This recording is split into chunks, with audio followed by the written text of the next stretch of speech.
first waste to energy situation was created. Now we're in the business for shredders for over 50 years, making shredders for all kind of materials, for waste, for tires, for mattresses, basically for recycling as well as for waste to energy. We have here, for example, a video about wood shredding, wood also for incinerating, but also for making plywood. So the application for our shredders is very big.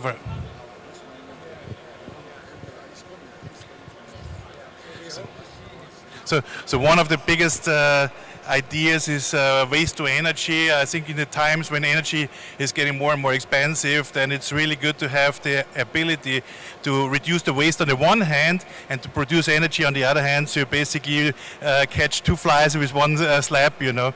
And I think the business here for waste is really one that would help you to solve a lot of problems in this country.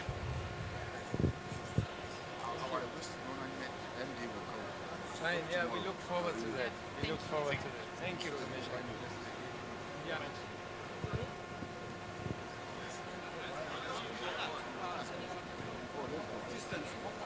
Yeah. What is good?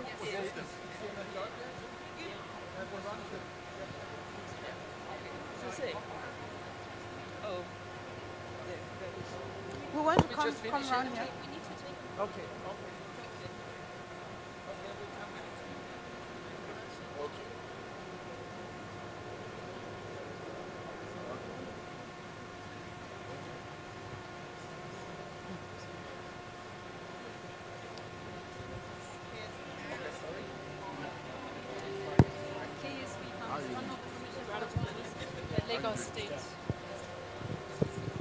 Yes. So you're welcome to KSB. Yeah.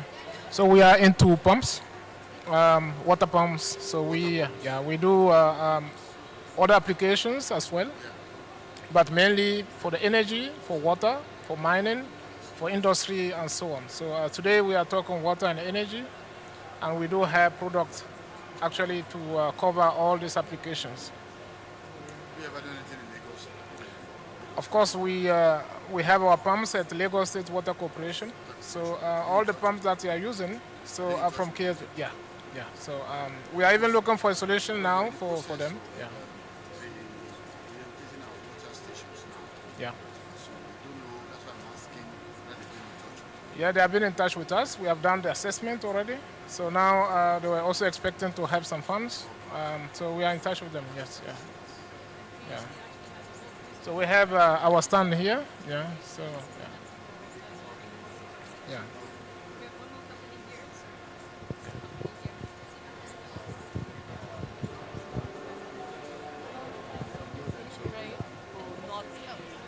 Carbon free.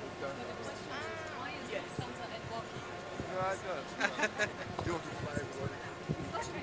You fly everybody? You want to fly us? Are you flying us for Christmas? Okay. Thank you very much for joining us. That's the question. Why Lufthansa is here? We are here because I have to talk in the mic. Okay. We are here because we are promoting sustainability in the airline industry. What we are doing a lot of things. First of all, we are now promoting the new sustainable. I use it or? I think it's better without it. Okay. So what we do, we are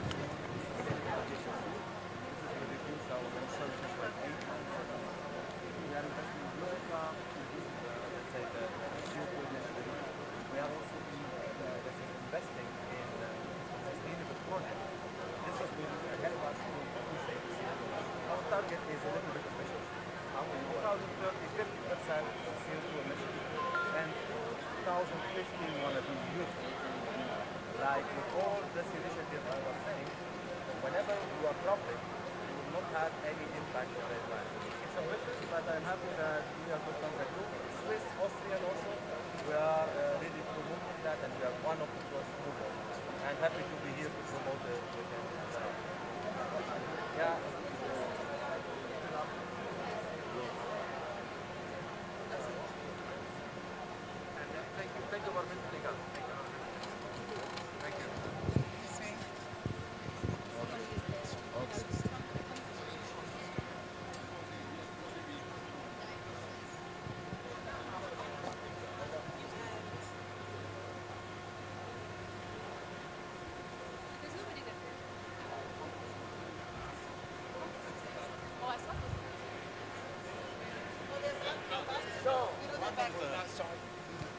compost, yes. Sorry. Our Good morning, So, sir. this is another true Austrian, Italian Austrian. we are a very international little country. So, please.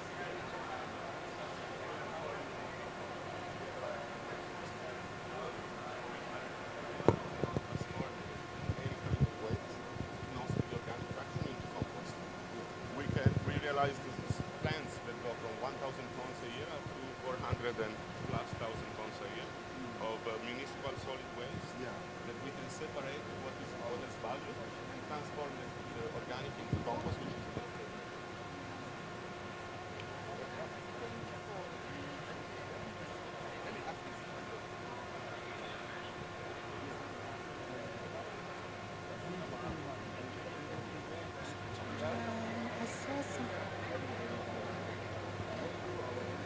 I saw him before. I can't find him anymore. okay, maybe I'll just stick around.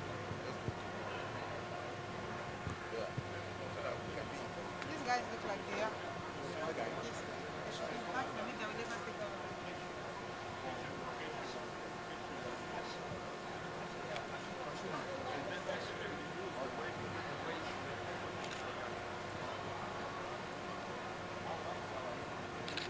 Sorry. Come on, capture from the front so you get his face. Yeah. Fine. Yeah? Please tell him specifically about the Austrians. Surely. Ah, wonderful. Cats? Calling him to just come. Does he know what he did already? He just wants to leave, but Then he got after that. I think he just told me to get the mic, so I guess he has done it.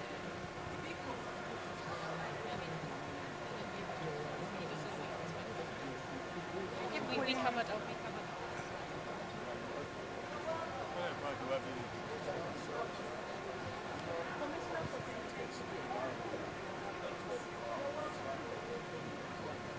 I think you should be in front so that you are in the picture. Pardon? So you can be in the picture as well.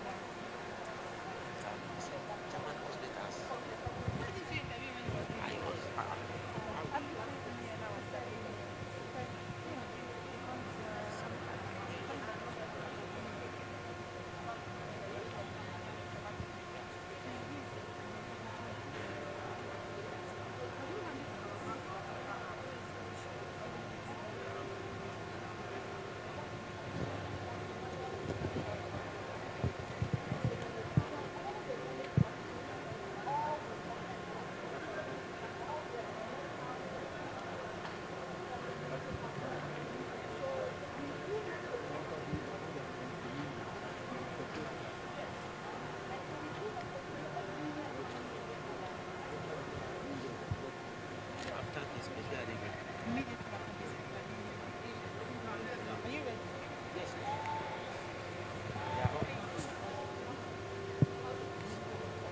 Where's my media guy? Fresh. Where is the guy? You want to be commissioner first. We need to grab him first. Commissioner first. That's Gotta get invited. patient. Want to interview the commissioner? See if you can.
Let me have your. Maybe that. No.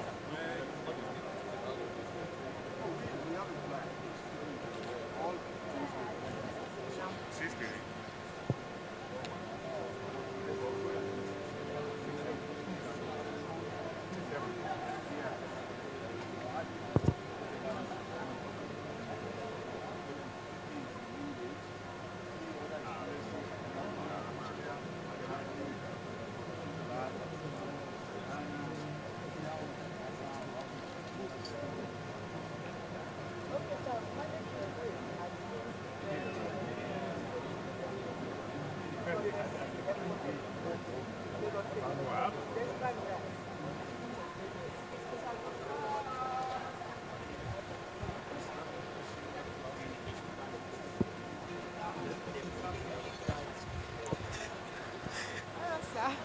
We were looking for you.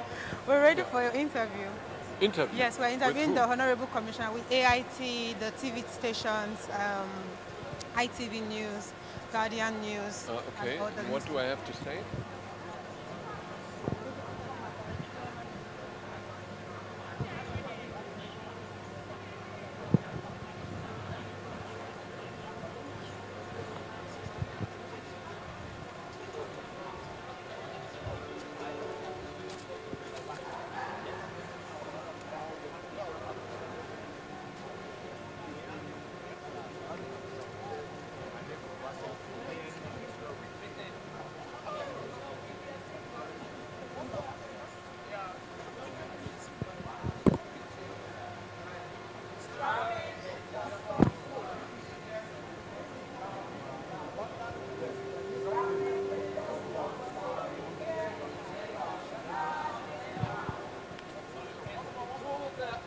Sorry, we are having an issue. Excuse me, please. The sound.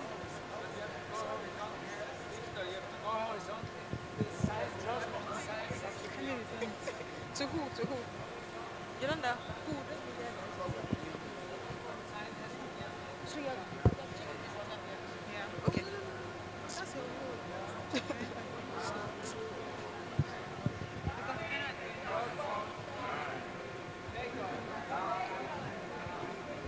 The Consul General for General.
for the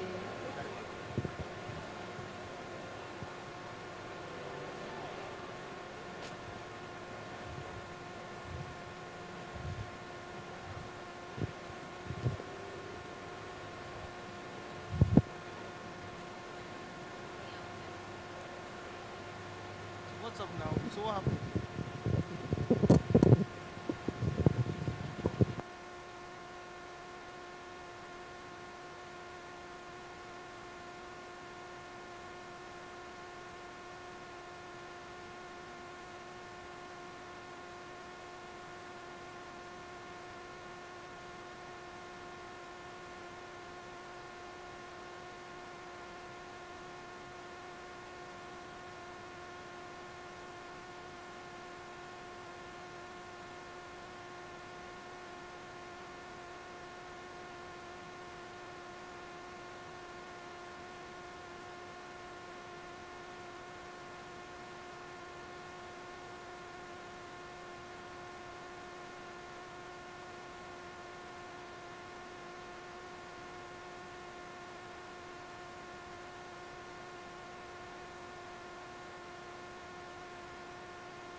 Hi everyone, we're about to start the second section. Can we kindly please come in and take our seat, please?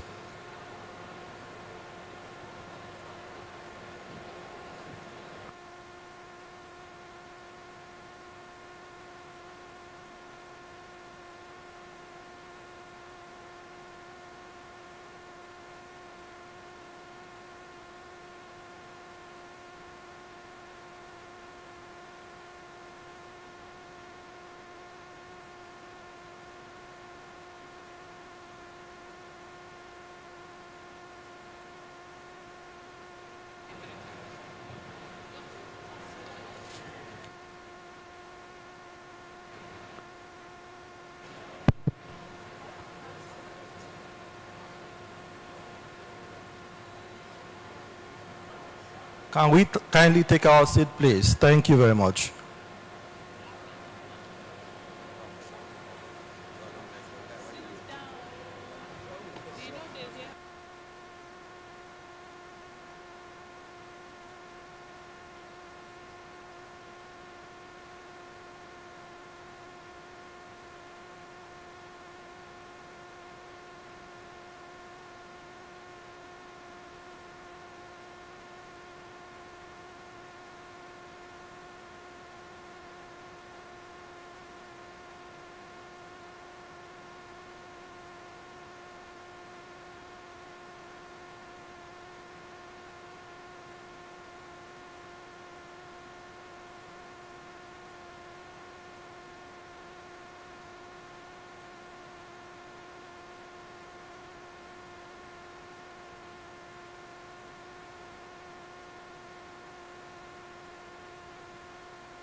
Can we please take our seats?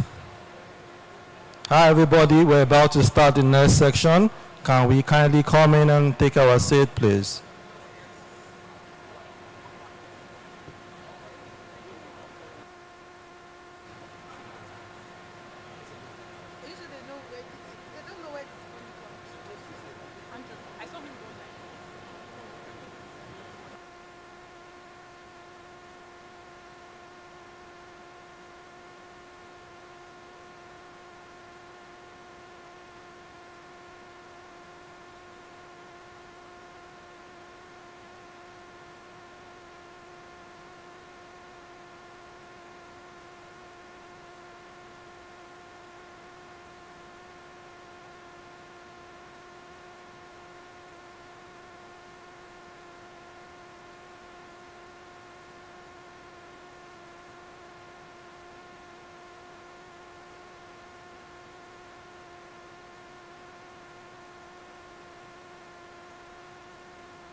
Can we all please come to the conference area, please?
We're about to start. Can we please come in and take our seats?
No, so it's fine. I mean, they can redirect the camera, right? Then that means you have to move it back here.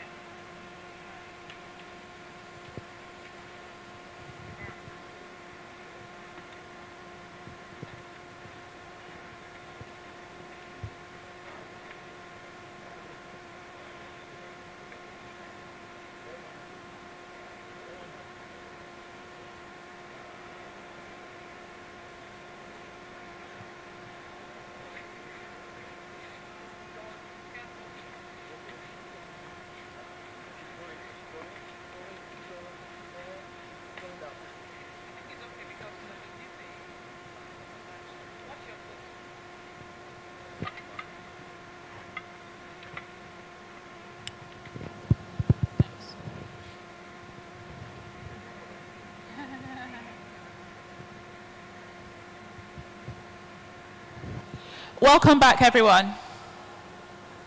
If you'd like to take your seats, we'll get started.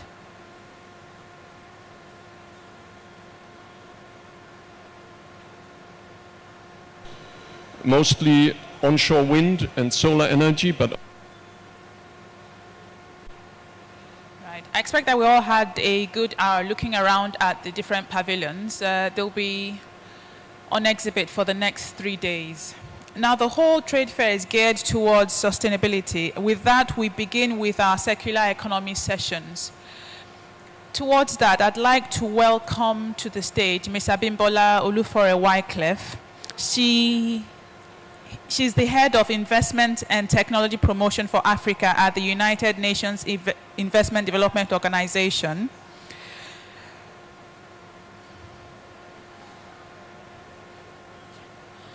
Please welcome Ms. Abimbola.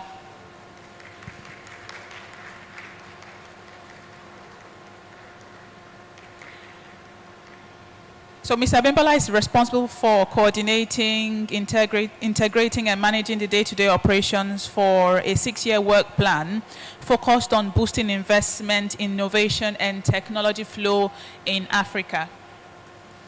A warm welcome for her again, please. Thank you very much. Good afternoon, ladies and gentlemen.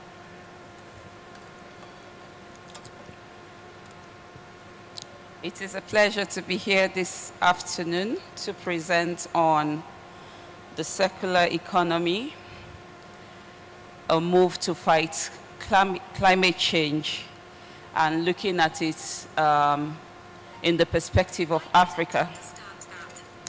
in the perspective of Africa, looking at where we're at in terms of the progresses that we have made, and if Africa is indeed walking the talk when it comes to circular economy. So defining circular economy, circular economy pretty much entails markets that give incentives to reusing products rather than scrapping them, and then extracting new resources. In circular economy, all forms of waste, such as clothes, scrap metal, obsolete electronics, and the rest, are returned to the economy or used more efficiently. This provides ways not only to protect the environment, but to use natural resource more wisely, develop new sectors, create jobs, and develop new capabilities.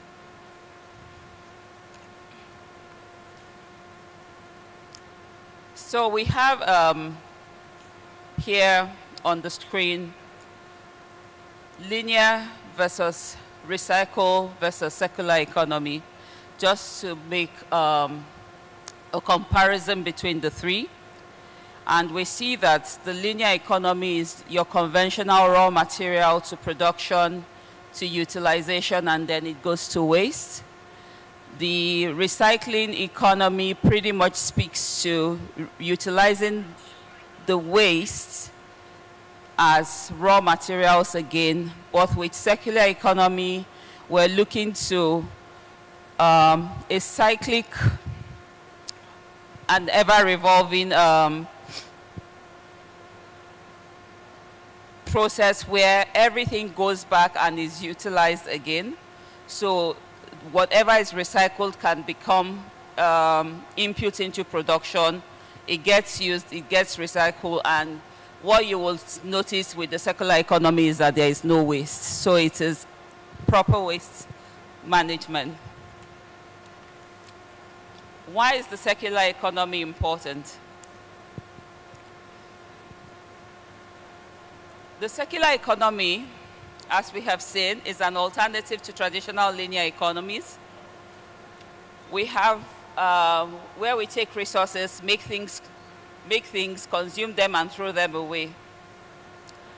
45% of CO2 emission is due to production, and this comes from manufacturing and production of everyday material.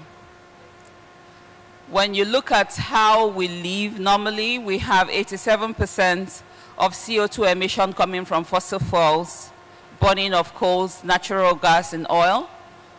We have 22.5 billion tons of biomass annually, and the amount of biomass harvested to feed the global population annually. And pretty much according to the National Geographic, in 2015 alone, more than 67 billion tons of harvested materials are irretrievably lost, and only 9.3 billion tons of plastic are captured. So when you look at the amount of plastic captured, it is very small compared to what goes on in the economy generally. And if we're thinking of, looking at the previous slide, if we're looking at how do we then enhance circular economy, we should see this percentage being a whole lot higher, especially because with 67 billion tons of harvested materials that are lost as waste, harnessing just 9% of that as plastics is a small percentage that can be optimized through more intentionality, more focus, and creating the enabling environment through policies and regulations to ensure that the circular economy can happen. So around the world, we see a lot of traction that is being gained. When you look at Canada, for example, they have their 2020 goal, which was achieved. You have around Europe a lot of traction, even though the different European states are at different levels in terms of imbibing the circular economy. But when you go to Europe, you see that there's a lot of uptake on this circular economy from everyday living. Like, you would hardly find plastic bags. You would see that in most places you find wooden spoons being used rather than plastic spoons. And there's an actual ban on the use of a lot of plastic things. We have China, circular economy. We have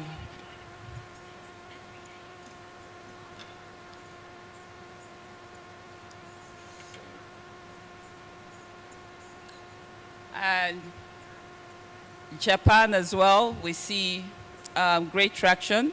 Next slide, please.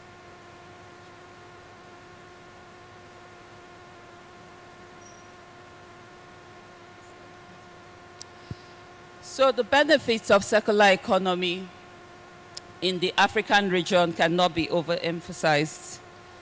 It's, we have a target or a goal towards zero waste.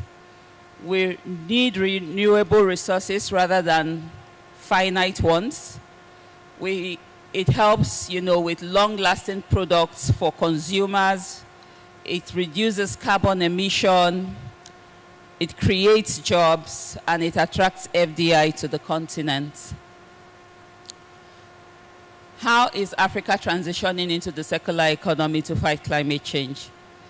I'm actually very proud of what is happening in Africa in terms of the circular economy. It's not a gloom story, even though we are not at the same level as other continents are, but at least we're beginning to see around Africa a lot of things a lot of initiatives based on policies and policy position, based on advocacy, as well as awareness creation on reducing waste and promoting circularity. So we have the ban on single-use items. In most countries, we're beginning to see this now. And this is about restrictions being applied to address pollution stemming from single-use items such as plastic bags and packaging. So there are currently 37 countries in which plastic ban exists in Africa. In 2017 as well, the East African Community adopted the Regional Polythene Material Control Bill, intended to control the use, sale, manufacturing, and importation of polythene within the region. We have the extended producer responsibility policies. Now, this is one of the things that's really good and encouraging the circular economy, especially here in Nigeria. We have drafted national e-waste management policies in which EPR for electrical and electronic equipment is key. And we see this also even in the bottling company like Coca-Cola. This is being applied where EPR for packaging will pretty much play a key role in creating dedicated, ongoing, and sufficient funding for support, collection, sorting, and recycling at scale. We also have policies enabling digital transformation. So many African countries have and are developing and implementing digital policies with regards to enabling widespread digital access. We have South Africa's National E-Strategy Digital Society policy. We have Kenya, we have Rwanda, and also Nigeria digital economy policy. And all these, in one way or the other, are promoting the circular economy. On the global initiatives front, African countries are also partnering with a lot of global initiatives such as the World Circular Economy Forum, the Platform for Accelerating the Circular Economy. We have partnerships for action on green economy, as well as Global Alliance on circular economy and resource efficiency. When it comes to the regional initiatives, the African Circular Economy Alliance was created a few years ago, and the alliance serves as a platform that supports the transition to a circular economy at national, regional, and continental levels through three main pillars. These pillars are policy development, leadership and advocacy, as well as support in scaling circular economy businesses and projects. Now, for these to happen, there are 5 big bets for Africa's path to circularity, and this is what underpins our positioning when it comes to the circular economy. And one is food systems, converting food waste to organic fertilizer to increase circularity in food systems. We have packaging, which is increasing circularity within the packaging industry. We have electronics, promoting circularity in large and growing electronics sector through substantial recycling and collection facilities. We have fashion and textile, and this has to do with converting fashion and textile waste into garments for commercial export markets. And we also have the building environment, where you're looking to redesigning of how we build by using mass timber as a more sustainable input resource for expanding the built market. On the national implementation, we have several African countries having integrated the promotion of the circular economy principles at some level in their national sustainable development or green economy strategies, policies, and legislation. So we have countries such as Rwanda, Senegal, Morocco, South Africa, Kenya, Nigeria, and Ghana at different levels. Nigeria probably at the Lagos state level, and we hope to see that happen more in other states.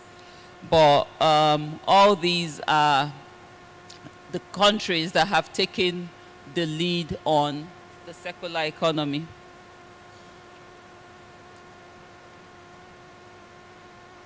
So the enablers of the circular economy, apart from, the pillars on which the African Circular Economy Association was created, which is policy development, leadership and advocacy, supporting scaling up of circular economy businesses and projects, we have finance as a key enabler of the circular economy.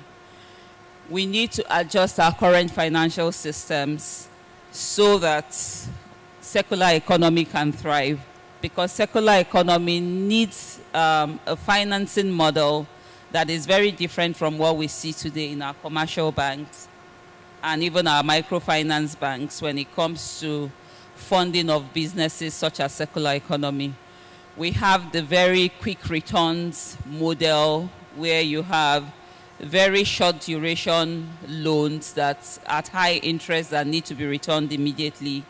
But for circular economy, we need to start utilizing or exploring things such as crowdfunding, particularly in the initial transition phase, and until the finance sector is fully adjusted to the new system and becomes one of the key enablers of circular economy, because we need the money.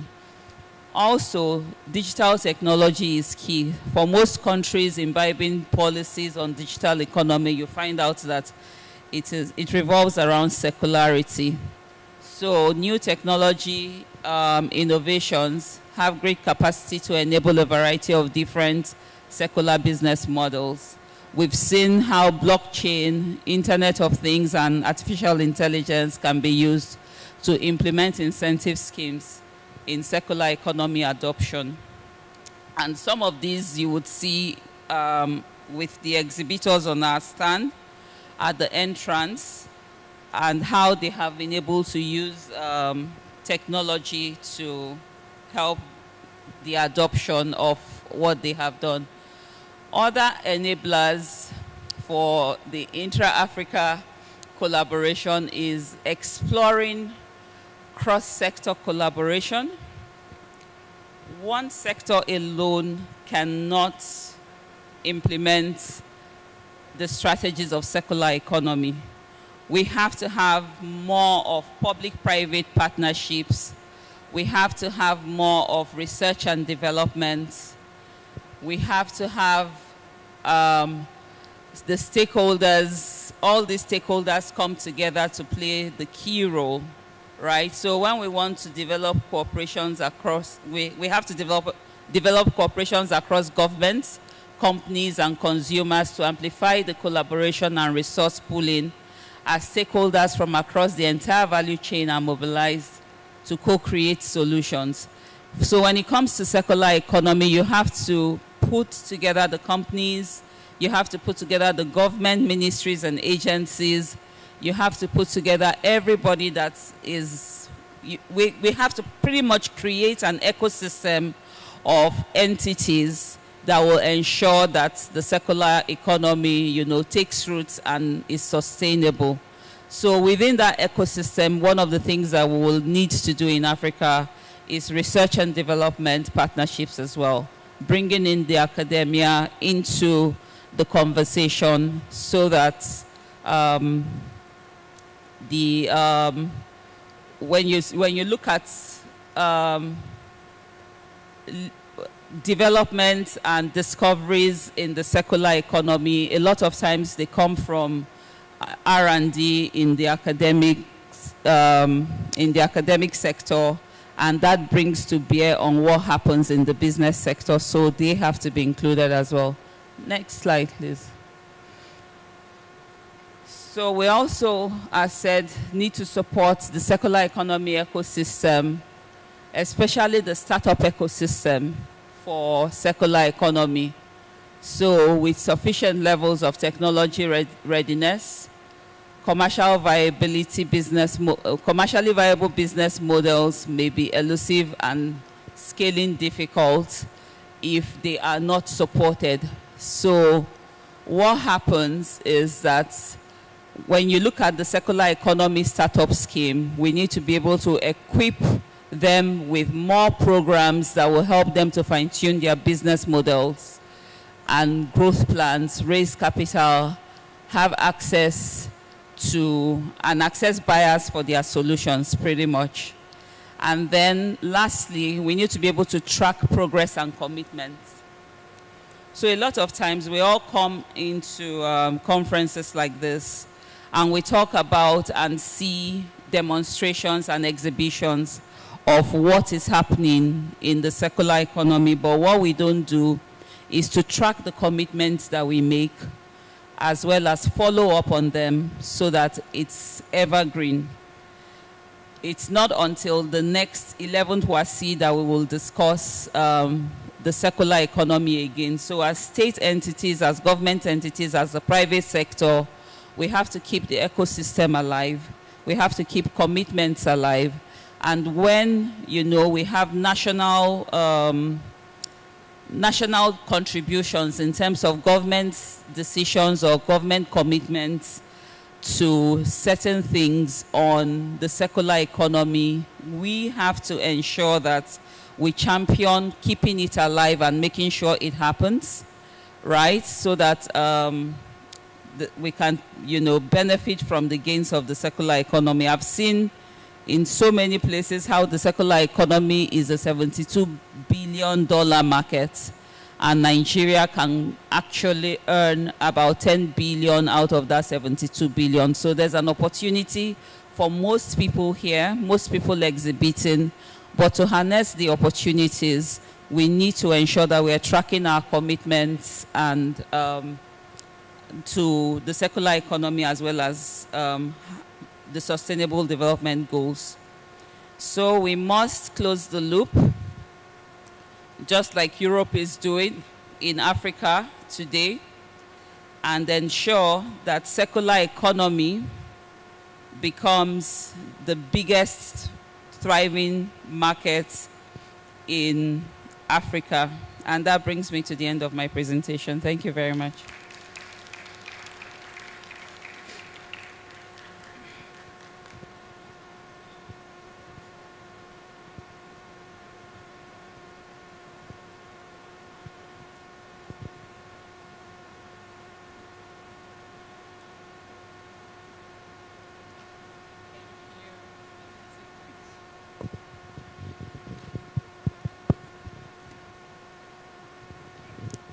Thank you so much to Ms. Abimbola. Another warm round of applause to her, please. For her, rather. That was interesting. I did not know that we had that much high waste in production. It brings to mind how waste affects prices of things like food generally. Now, we have side events to the right of us at the end of the hall. They'll be running alongside the panel discussions, also on circular economy today. So the side event for today is titled Exploring Investment Strategies in West African Green Hydrogen Economy. If you are interested in that, please go to the right, far right, down the hallway. The side sessions are there. Next, I'd like to introduce a panel session. It will be moderated by Mr. Fineface Mbata. Mr. Mbata.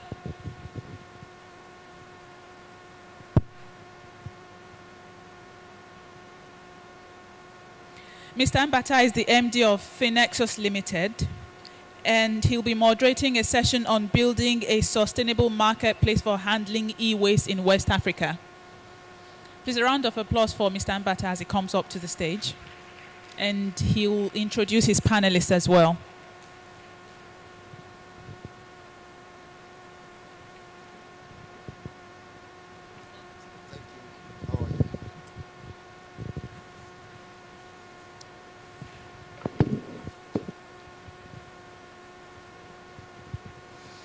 Thank you very much.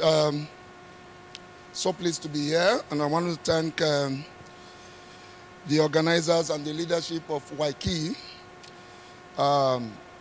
for selecting me to do or moderate this section, plenary section. So please permit me to stand on already established protocols if there are any. So my name is Fineface Mbata, not Fineface, please. Fineface Mbata. Please take correction. So you are welcome to the e-waste plenary session of the Wacee Trade Fair and Conference 22. As you already know, Wacee Trade Fair is being organized by the Competence Center for Energy and Environmental Delegation of German Industry and Commerce in Nigeria.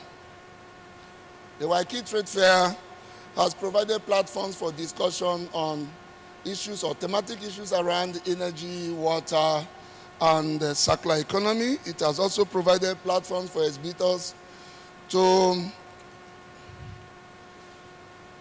exhibit their products to the desired stakeholders. So this year's conference, as we have been told, is themed Catalyzing Sustainable Investments, and will galvanize experts' discussions from stakeholders on thematic issues around power and water, circular economy, and sustainability during these sessions. This is the first plenary session which is on circular economy of e-waste. And it is themed Building Sustainable Marketplace for Handling E-Waste in West Africa. So under this theme, we shall focus our discussions on planning and implementation of e-waste policies and financing mechanisms in Nigeria, Ghana, sub-regional Africa, and Europe. We shall also attempt to draw highlights on value chains, policies, finance mechanisms, and business cases in practice in other climes. So permit me to set the tone. Let me set the tone by populating a background on which our discussion will rest. E-waste are electronics waste that have reached their end of life and have no immediate use, but then they would need to be collected, disposed of in an environmentally sound manner, in a way that it will not harm the health of humans and will not contaminate the environment. E-waste is one of the fastest growing waste streams in West Africa. As we are told, it is growing by 3 times faster than normal municipal waste. Personal computer sales over 12.3 million units between 2011 and 2015, almost growing by the rate of 15%. Consumer electronics is also growing by 13 to 15% annually in Africa. Our own Nigerian Communication Commission has told us that since inception of telecommunication, about the connected lines have grown from 450,000 at inception to 134.5 million active lines. The question now is, at the end of life, how do we manage this electronics waste in terms of responsible collection and recycling to protect the lives of people?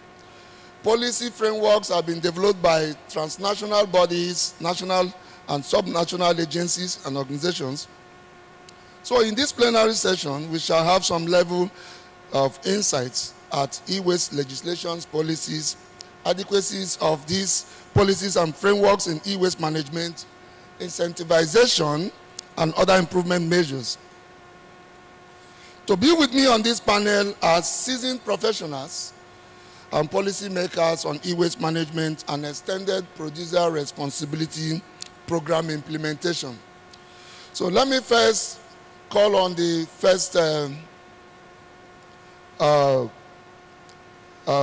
panelist we have here is Professor Aliyu Jauru.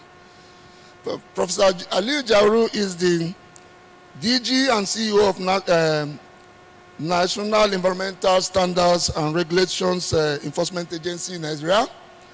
Professor Jauru is represented by Mrs. Anastasia Akibe. Please put your hands together for her. Let's make welcome the DG rep, please. Put your hands together for her, please. The next panelist is Mr. Harry Ugoji. Mr. Harry Ugoji is the CEO of Egoras, an outfit involved in refurbishment of used e-waste and appliances and resell at affordable rates with warranty. Please put your hands together for him, please. And the next panelist is Mr. Israel Olagunju.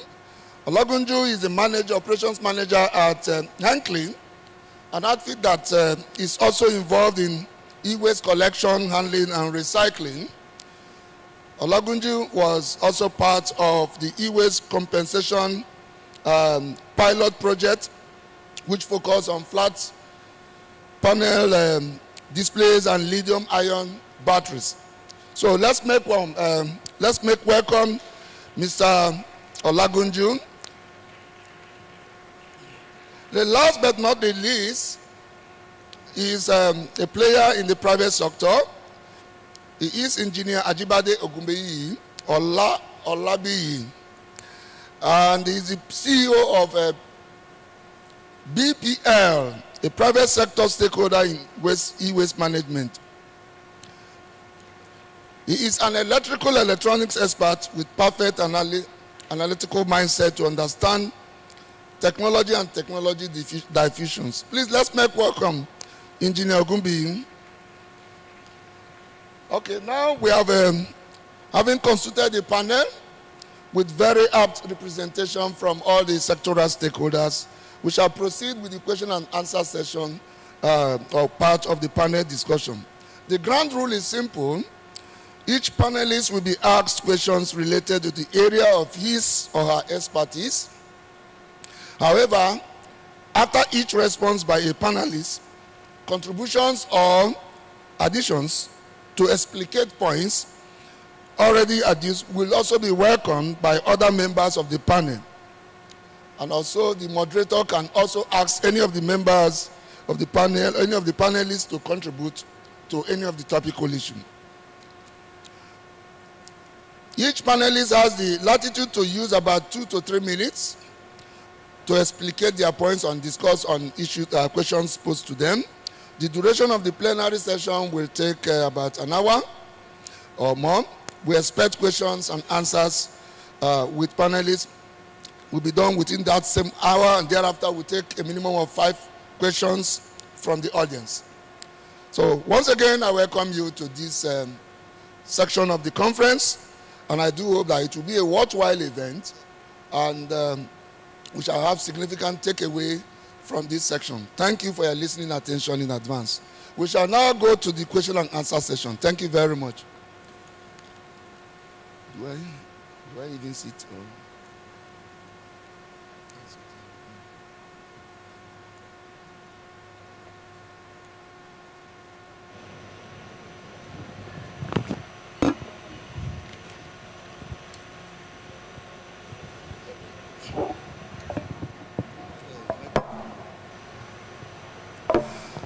All right, thank you very much, my esteemed audience and panelists here present. We shall begin with the questions and answers now. The first question will be going to the National Environmental Standards and Regulatory Enforcement Agency, represented by Anastasia Akibe. Anastasia, please. E-waste is known as the fastest growing waste stream in West Africa and in the world. What can we categorize as e-waste, and why do we need to ensure responsible and sustainable management of this type of waste? That is on one side.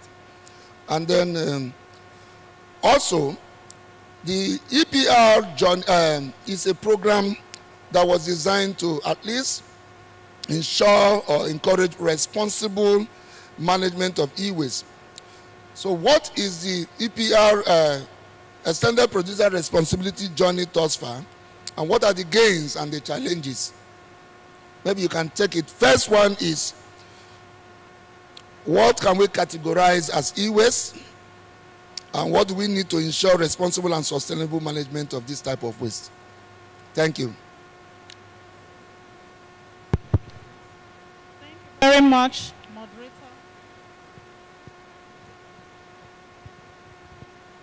Very much, moderator. When we talk about e-waste, first, what is e-waste? What even makes e-waste? Any equipment that uses electricity, by the time it gets to its end of life, becomes e-waste. Because it uses electricity, that's why you classify it under E. Then we have 10 major categories. You have large households. You have such as fridges, freezers. You have small equipment. There are different categories, even medical equipment.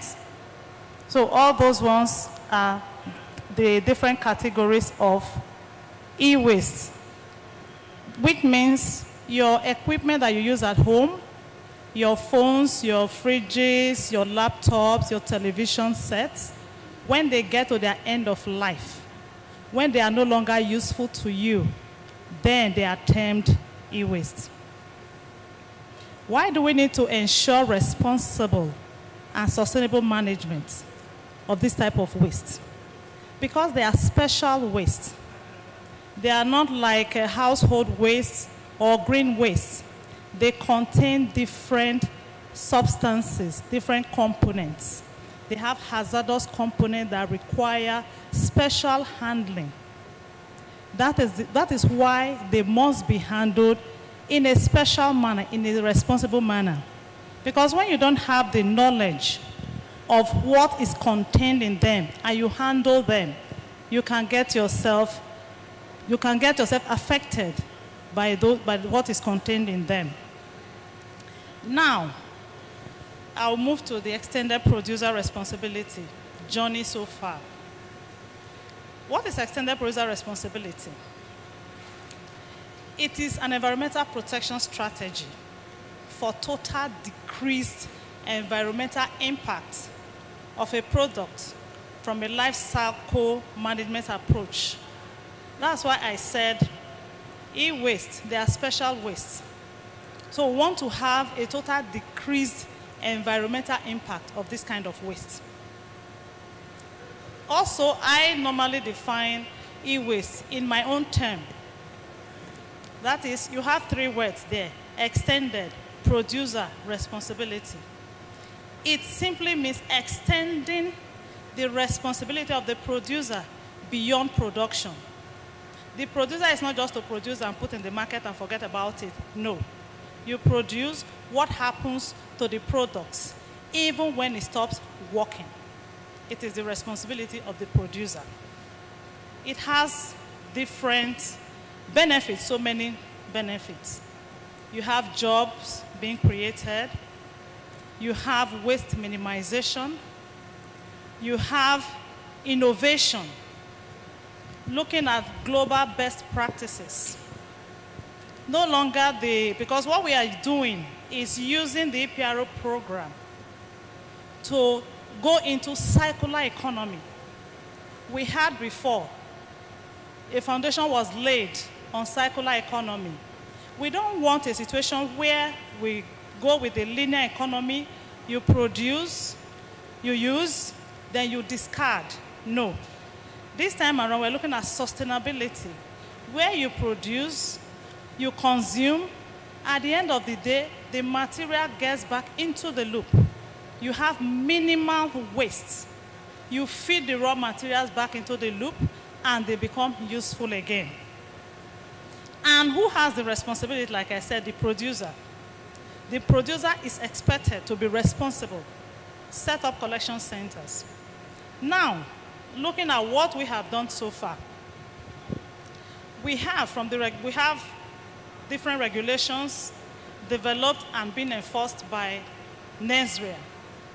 Now we are focusing on e-waste. There's a particular regulation, that's the National Environmental, Electrical, and Electronic Sector Regulation. There, it says what the producer should do. And from there, we have made several efforts.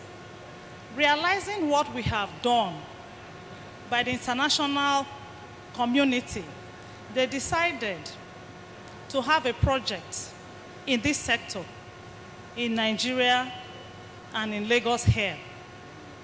And under this project, we have GEF, that's Global Environment Facility, funding the project. Then we have the United Nations Environment Program, providing technical support. And under this, we have really achieved a lot. We've had 30 e-waste collection centers established here in Lagos alone. From there, we also have 2 recycling facilities that have been upgraded. The project basically is to provide a sustainable system for e-waste collection and treatment. The 30 collection centers spread across Lagos. We have also informal collectors, because the project is to collect 300 tons of e-waste. And we know that most of the time, the informal sector, they are very active in this area. We don't want them out of job. We also want them incorporated. So informal collectors, we have them attached to the formal collection centers. We have had trainings. We have also revised the EE sector regulation because using it, we identified some gaps. So we had to review it. We have also developed guidance documents for EE sector in line with circular economy. We have had database established to calculate what producers bring in. Also, we've also had our challenges as well. For the informal sector, we know that they don't have good knowledge of what they do. Theirs is just pick, take the valuable fraction, or sell to the highest bidder. This is an issue. They are exposing themselves. So we have to train them. We have to formalize them, provide personal protective equipment for them. But then, they are still not there yet. So these are part of the challenges that we have. We don't have organized collection system. That is an issue because the informal sector, they handle the way they like, which affects both their health and the environment. I think I'll stop here for now. Thank you. Wow, very insightful. Please, let's put our hands together for him.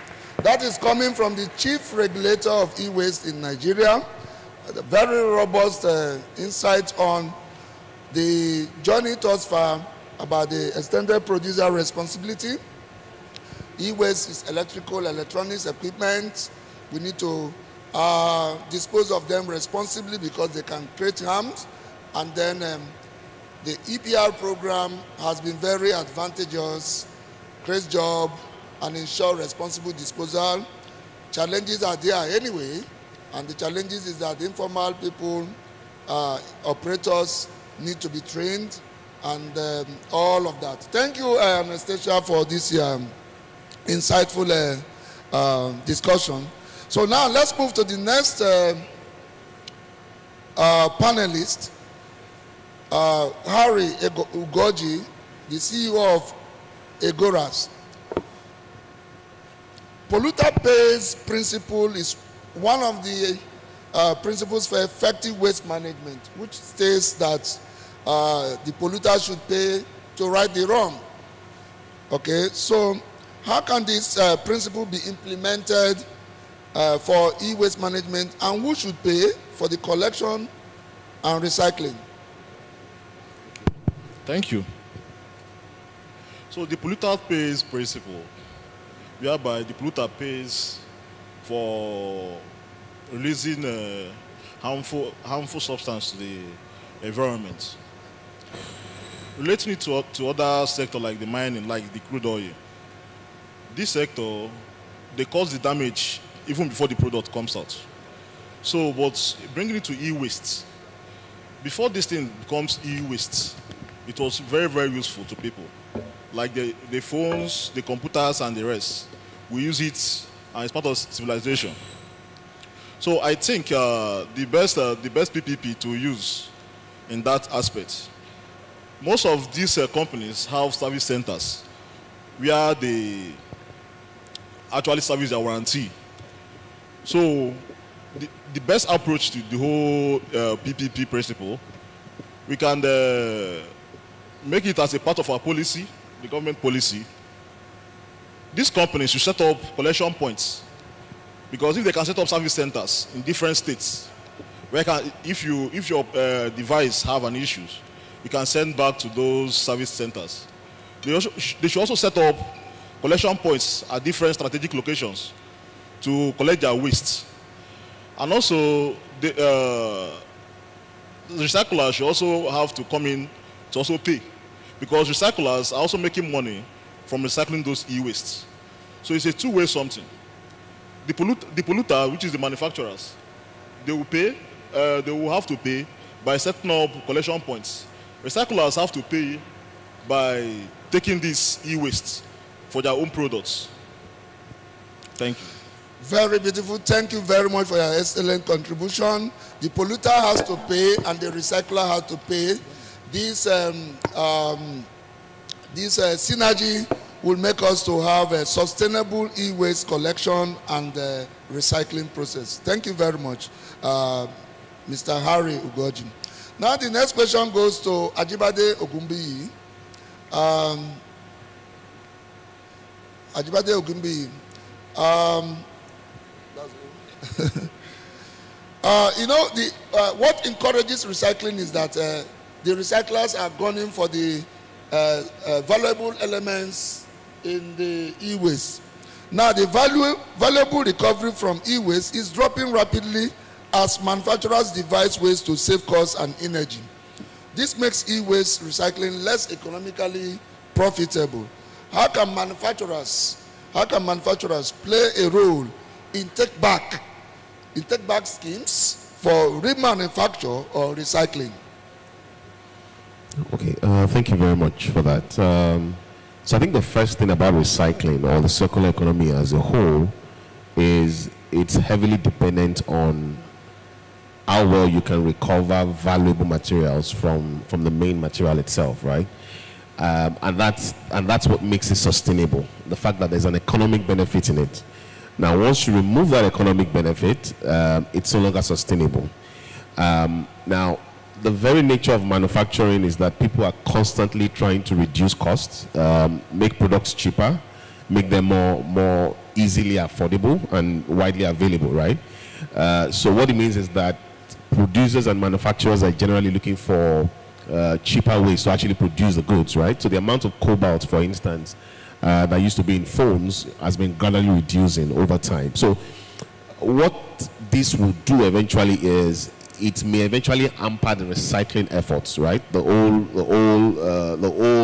gamut around sustainability, circular economy, and the recycling process. So what needs to happen is, in that instance, is you need to then transfer that responsibility from just being an economic model, right, to one that actually also involves enforcement and involves regulation.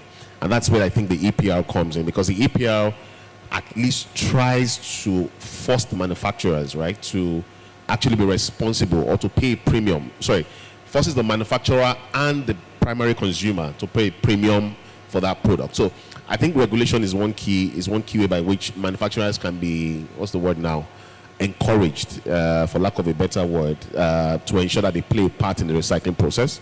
The second thing I think is we need to shift the ball from the clear definition of what a manufacturer is. So the manufacturer is, for instance, the manufacturer of this phone, for instance, is Apple, right? But then there's a distributor that is bringing this Apple product into this country. You have several battery systems, lithium-ion batteries, that are also coming into the country, and then you have manufacturers that are actually bringing them, producing them, and somebody else is bringing them in. So I think shifting that goalpost from the clear definition of who a manufacturer is, and then including the distributors and the people that are actually selling them locally, may actually make that process easier over time. Thank you. Thank you very much, Ajibade, for this contribution, which has really clarified some areas concerning e-waste management with respect to take back. Well, according to him, there is need for a regulation to guide that, and then encouragement of manufacturers to do the needful. Thank you so very much. Let me now go over to Israel or Lagunju. We'll be taking the next question.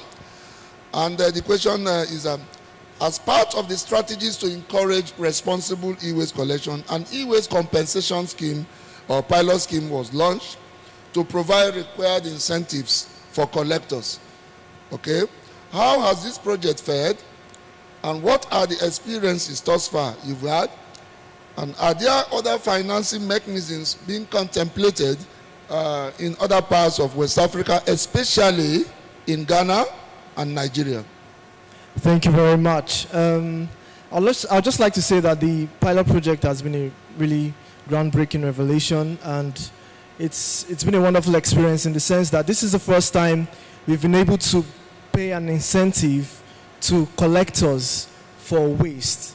Usually what recyclers like Inkley do is we charge a gate fee. So you cannot just bring your waste to us and expect us to pay you. We expect you to pay us to actually recycle the waste. But with such a pilot project, we've been able to pay the collectors to bring the waste to us.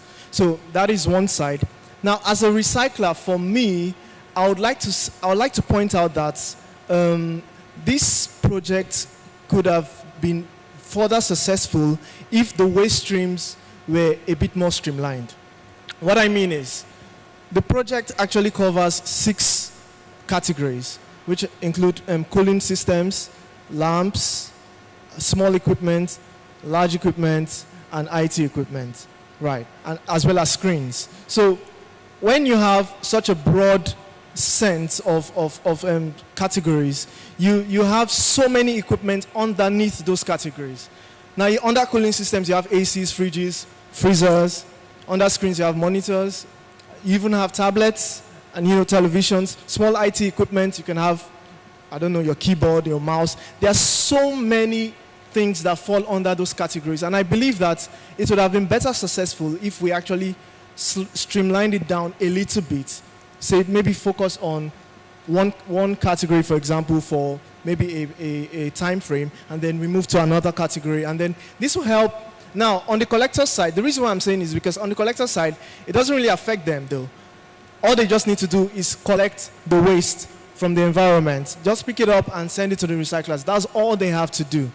But for the recyclers, now they have a very big headache sorting all of this waste, determining what should happen to them, trying to find out how best to process them. Okay, let's take, for example, toys. I think that's the 5th category, small equipment, toys, for example. There are several types of toys.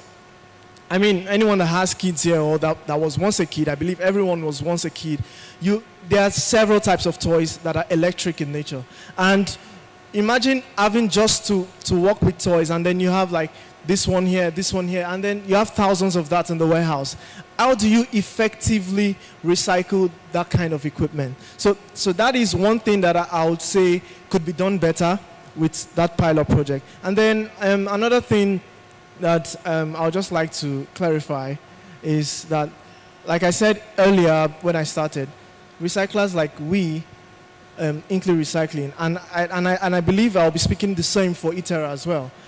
We charge a gate fee because the cost of recycling is expensive. Let's take, for example, you have a waste desktop, for example. Now, I believe we all know what a desktop is like. I believe you'll find 1 or 2 desktops around in this event. And then when you dismantle a desktop, you get about, say, 5 fractions from it. The metal casing, the plastic front that hosts the power buttons and all of that. And then the motherboard, the power pack. And that's it.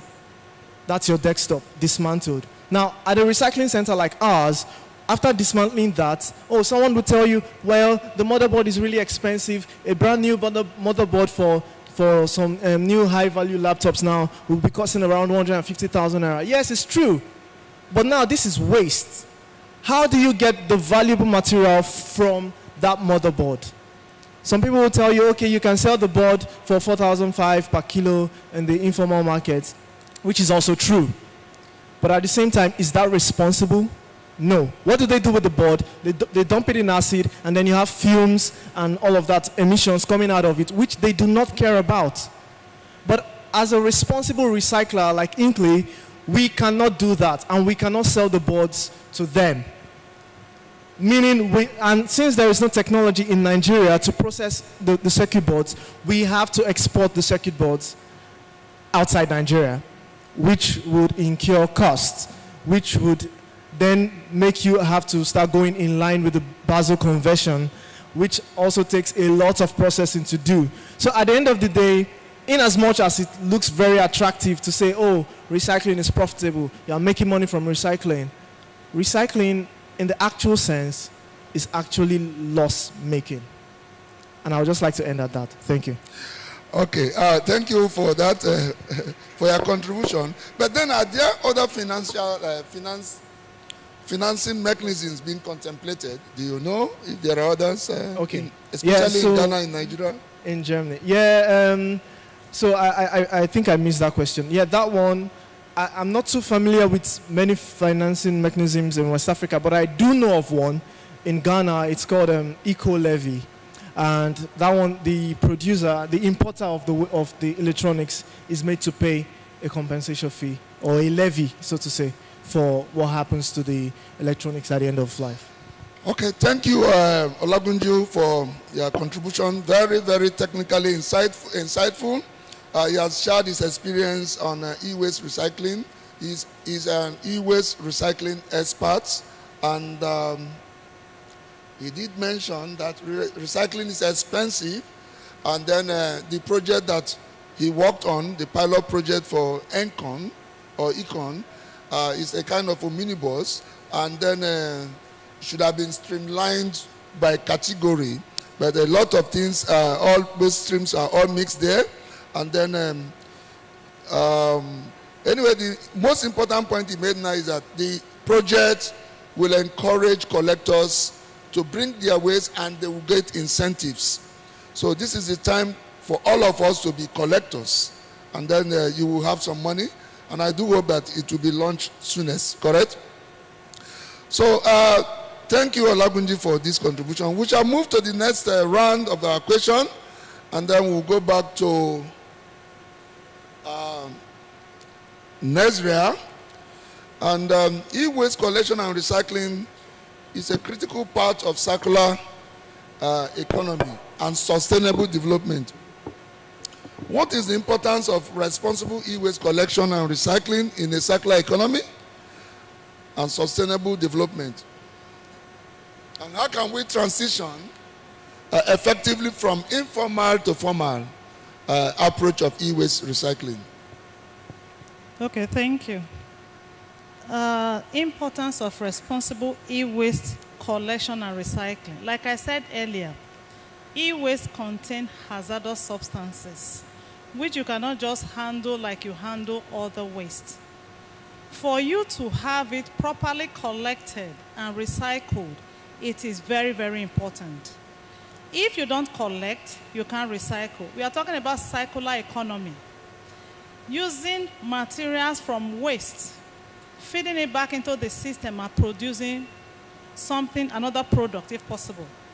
Now, if you don't collect, the e-waste will not be there for you to remove the materials. And if you don't collect, you cannot recycle. So it's very important that collection is in a good position. Responsible collection and recycling is very important for circular economy. Then you talked about transition from informal to formal.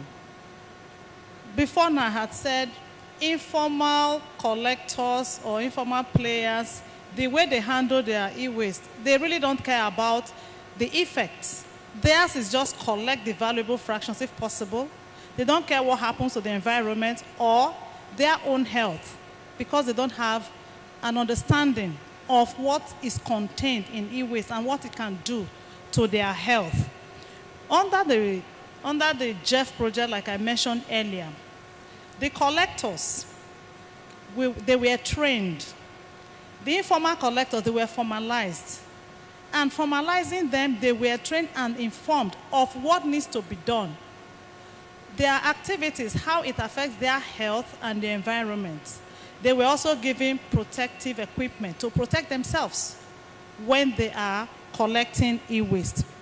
So formal approach is very, very important.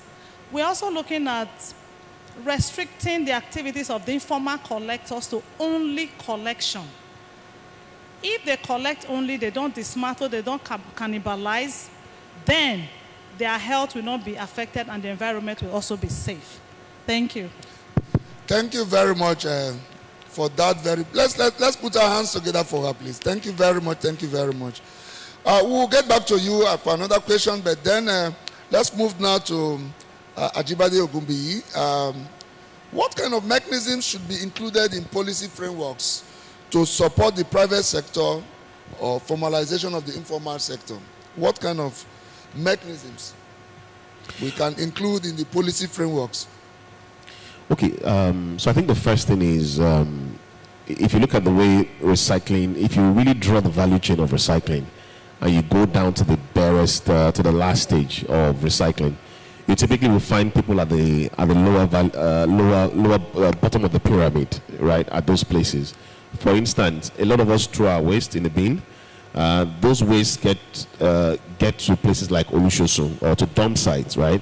And then you have collectors at this point that actually scavenge through the mess, and then they pick out these things. So they're usually like the first layer of recycling in most cases. Of course, you have the second layer, which is when you have corporates or educated people who understand the need for them to actually sort waste, send them to the right places. But those educated stroke sophisticated individuals that only represent maybe 10% of the entire supply chain of when it comes to recycling. So majority of recycling is done through the landway. So it's extremely important that we bring these people into a formal recycling process. Now, the first thing from the policy framework is, I think whatever the regulators are doing, there should be some way by which you allow these scavengers, for instance, to sell their products at the farm gate. That's the first thing first. So they are able to collect things together. They get to the gate of Olushosu, for instance, and I'm using Olushosu purely because, I mean, we all know Olushosu, right? Okay, or at least most of us do. It's a dump site at Oregon. Ojota, yeah. So you can have places like that where you have like, let's call them super collectors, right? Who stand at that gate. And all of these things have to be done with in conjunction with the government, for instance. So you have super collectors there who are able to buy off all of those waste that these guys collect first. That's number one. Number two, I think, is technology. And I think all of us in this room will appreciate the power that technology has actually brought to bear, even in the informal sector. Everybody now has a phone in one form or the other. It may not be a sophisticated phone. It may be a small phone with USSD capabilities, right? But everybody has a phone. Well, not everybody, but most people have phones available to them. So I think building some kind of platform that allows people to collect. Now, of course, remember we said we should start from the EPR point of view, where once the goods is actually coming in, right, you are able to somehow capture that data first and foremost. That's number one.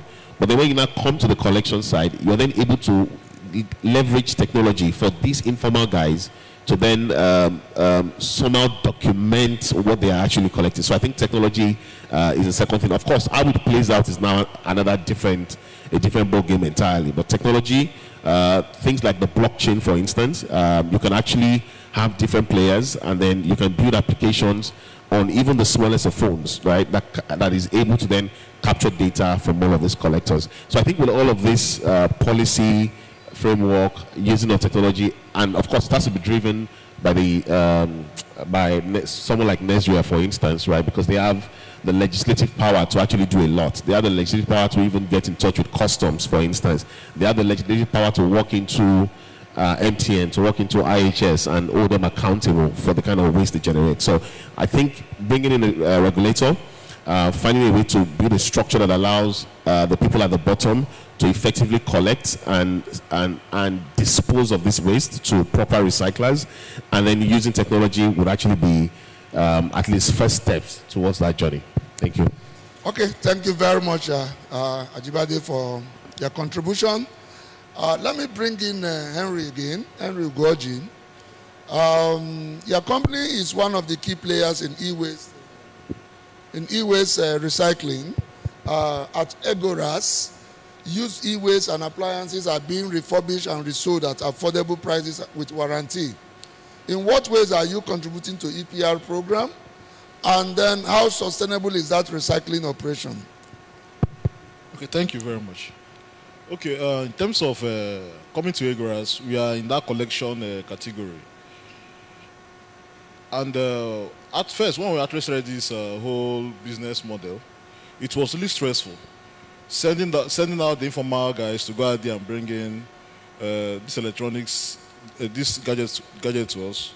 So most times, the whole thing was not really encouraging, because we have this business model where we value these assets using grade A, grade B to grade E, according to how functional or how damaged the electronics items are.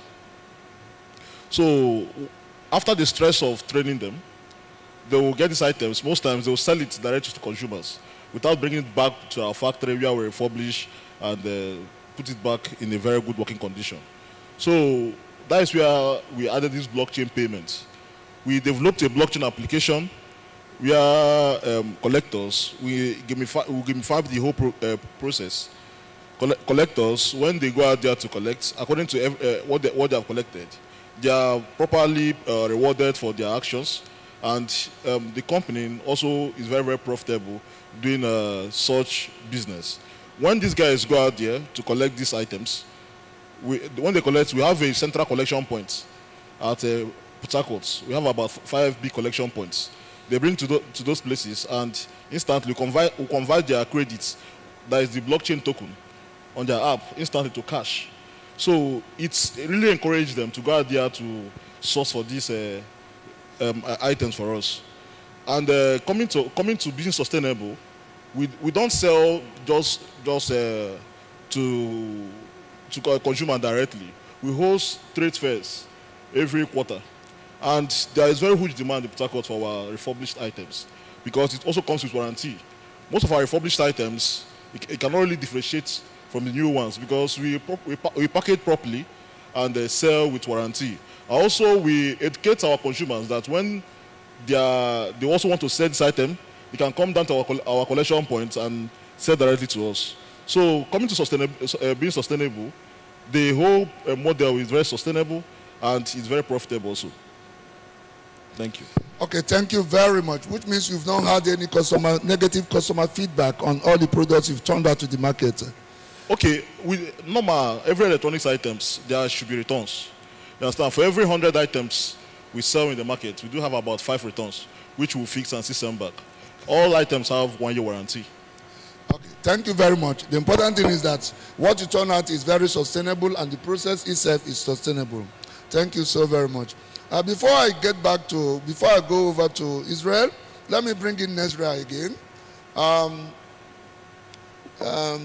I crave your indulgence again to please attend to this question. Implementation of legislations and agile enforcement of the extended producer responsibility policy by relevant stakeholders will assist, especially like customs, will assist to stop or reduce the environmental impacts of indiscriminate handling and disposal of e-waste. So how has your agency fared to ensure effective enforcement, especially at the borders? Thank you for that question. 1 minute for that, because I have to manage time. Okay. From the regulations, initially we defined producers just to be producers and manufacturers. But in the process of applying this regulation, we discovered that we can't leave it at that because Nigeria is mainly an importing nation. The highest we do here is assembly. So we redefined producers to include importers of both used and new EEE because used EEE, they are still allowed in the country. So for us to be able to have success in this area, what we did was to look at collaboration. We are not at the ports, but the Nigeria Customs, they are at the port. So we'll work with them.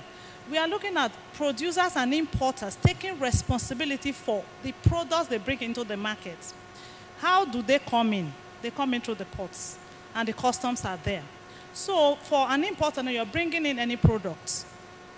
We have put in place that for you to bring in any product, whether used or new, you should register with the PRO, that's the Producer Responsibility Organization, who is in charge to coordinate the producers and ensure good collection and recycling. It is that they are doing it, is the producers themselves doing it on their behalf to make sure those waste, the products they bring into the country, by the time they get to their end of life, they are properly collected and treated.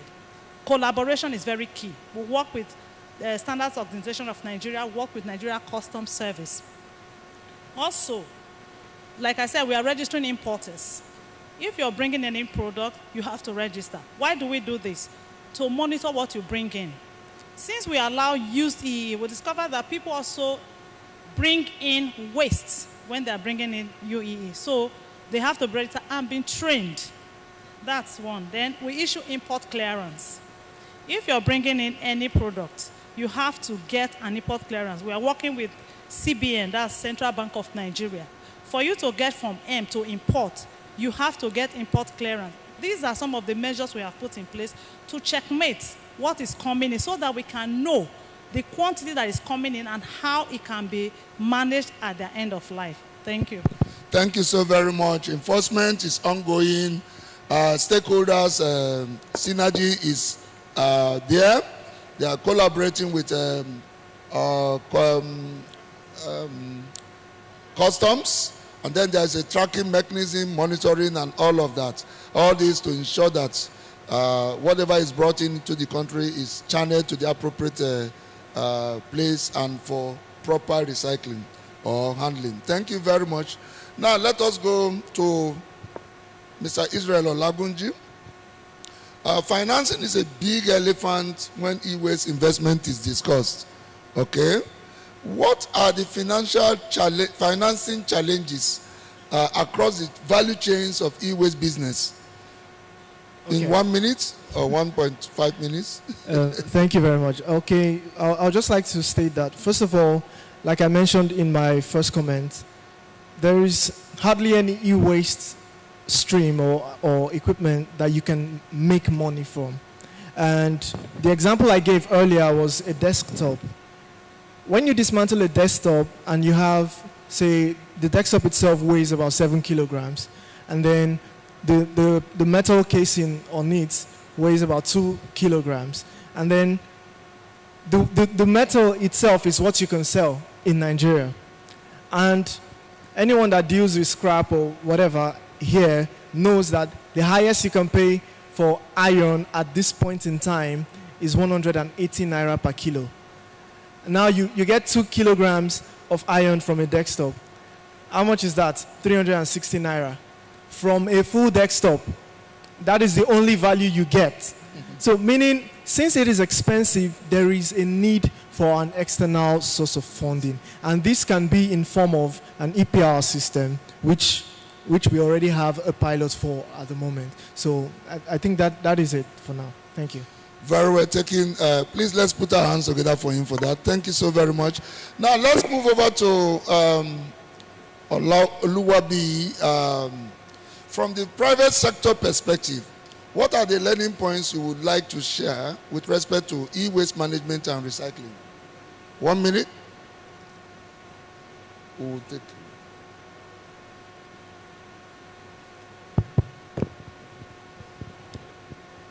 Okay, thank you very much for that. So I think the first thing is the economic side. Whenever anything generates some kind of income or revenue to anyone, you would find people that will be interested in that business. That's the first thing. The second thing for me is Nigeria is big and Nigeria is wide, right? So we have a huge population, about 200 million people, and then we have a huge landmass, and we have a very inefficient logistics system, right? So you cannot wake up today and say, I want to pick up something in Kafanchan, for instance, and if you are abroad, for instance, you could log on to Amazon, for instance, and buy something from someone 200 kilometers away. But in Nigeria, logistics is not exactly the best, right? So one of the things I have personally realized is the best form of logistics you have in Nigeria are those informal, small-scale guys that are located in different areas. Like in our own factory, for instance, we buy batteries from everywhere, like literally everywhere, from Gusau to Kano to Kaduna, anywhere you want to call it in Nigeria. There's somebody somewhere that has recognized the economic benefits in that item. He has picked it up.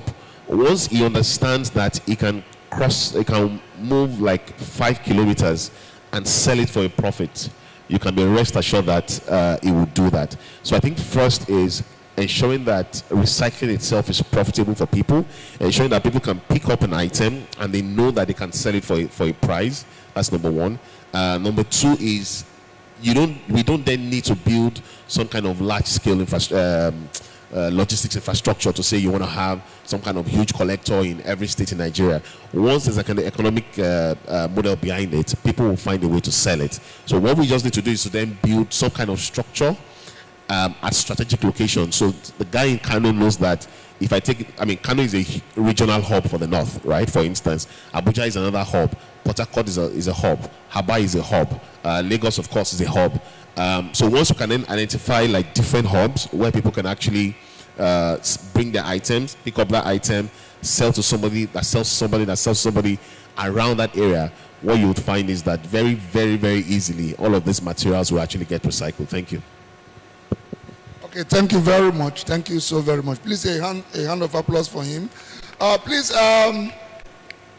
we'll make quick now to clear the questions we have so that we'll be able to attend to questions from audience.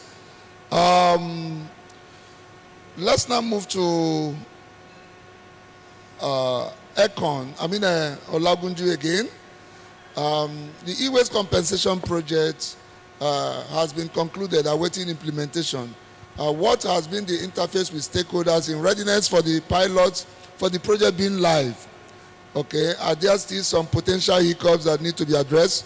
1 minute, please. One minute. First of all, I would just like to talk about the waste compensation project.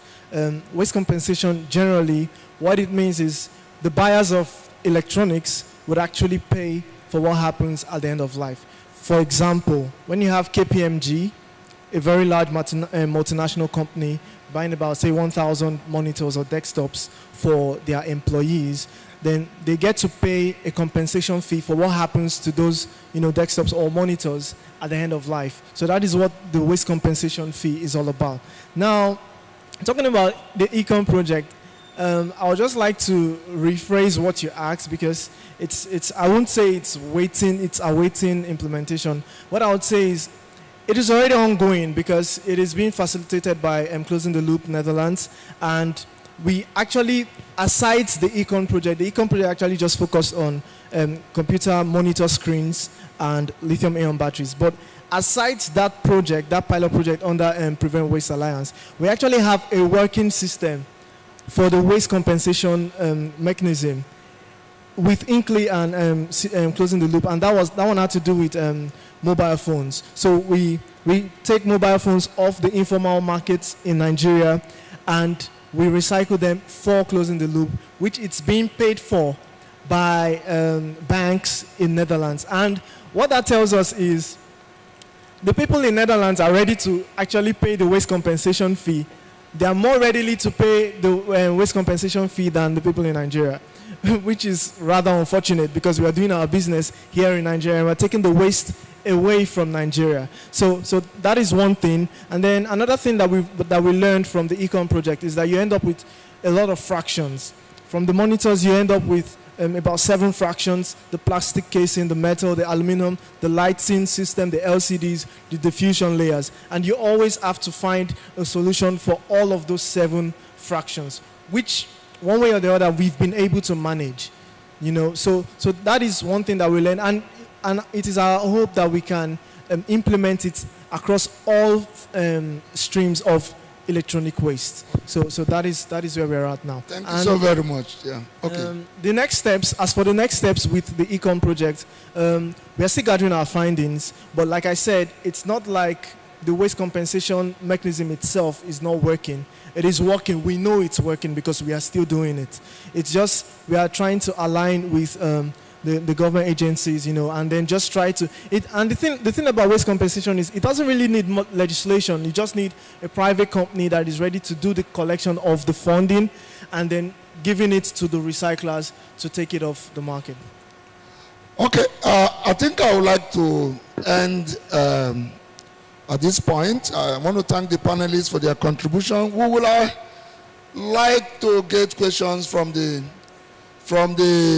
audience? 5 questions. 1, 2. Any other person? Okay, 2 questions.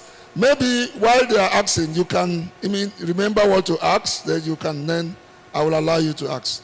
We will give room for 5 questions. So please, the first person, do you have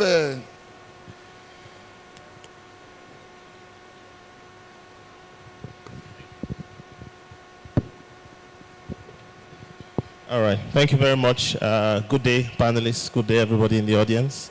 I want to ask this question to, I'm going this way. Okay. So basically, Nesria, you talked about, my name is Wacee', yeah? So I'm from the Swiss Nigeria Innovation Forum, but privately I'm an artist working in upcycling.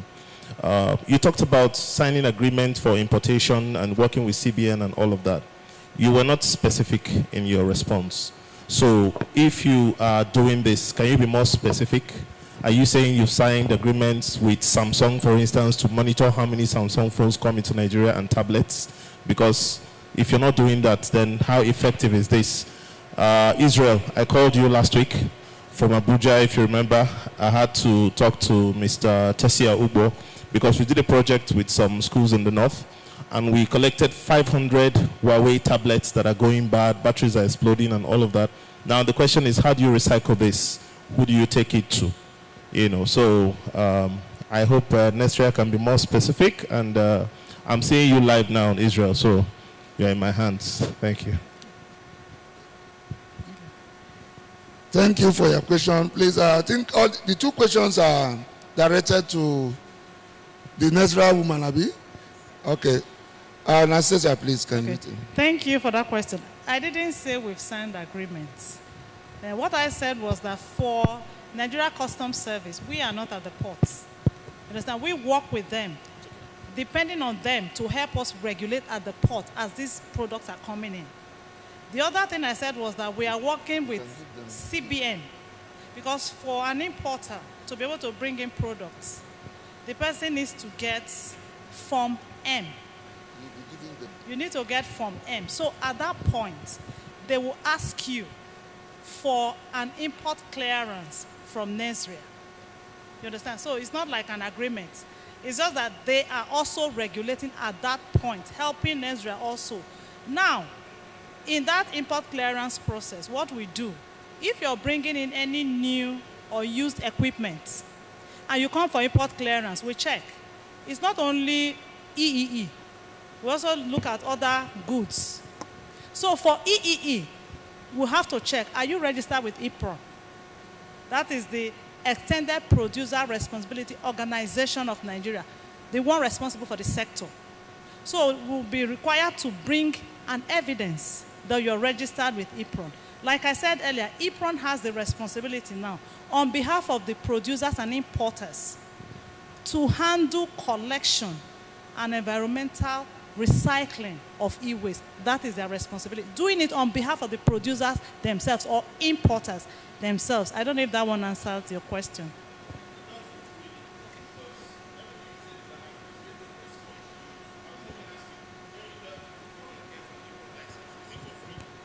No, definitely not. Yes, they do. Okay. Yes.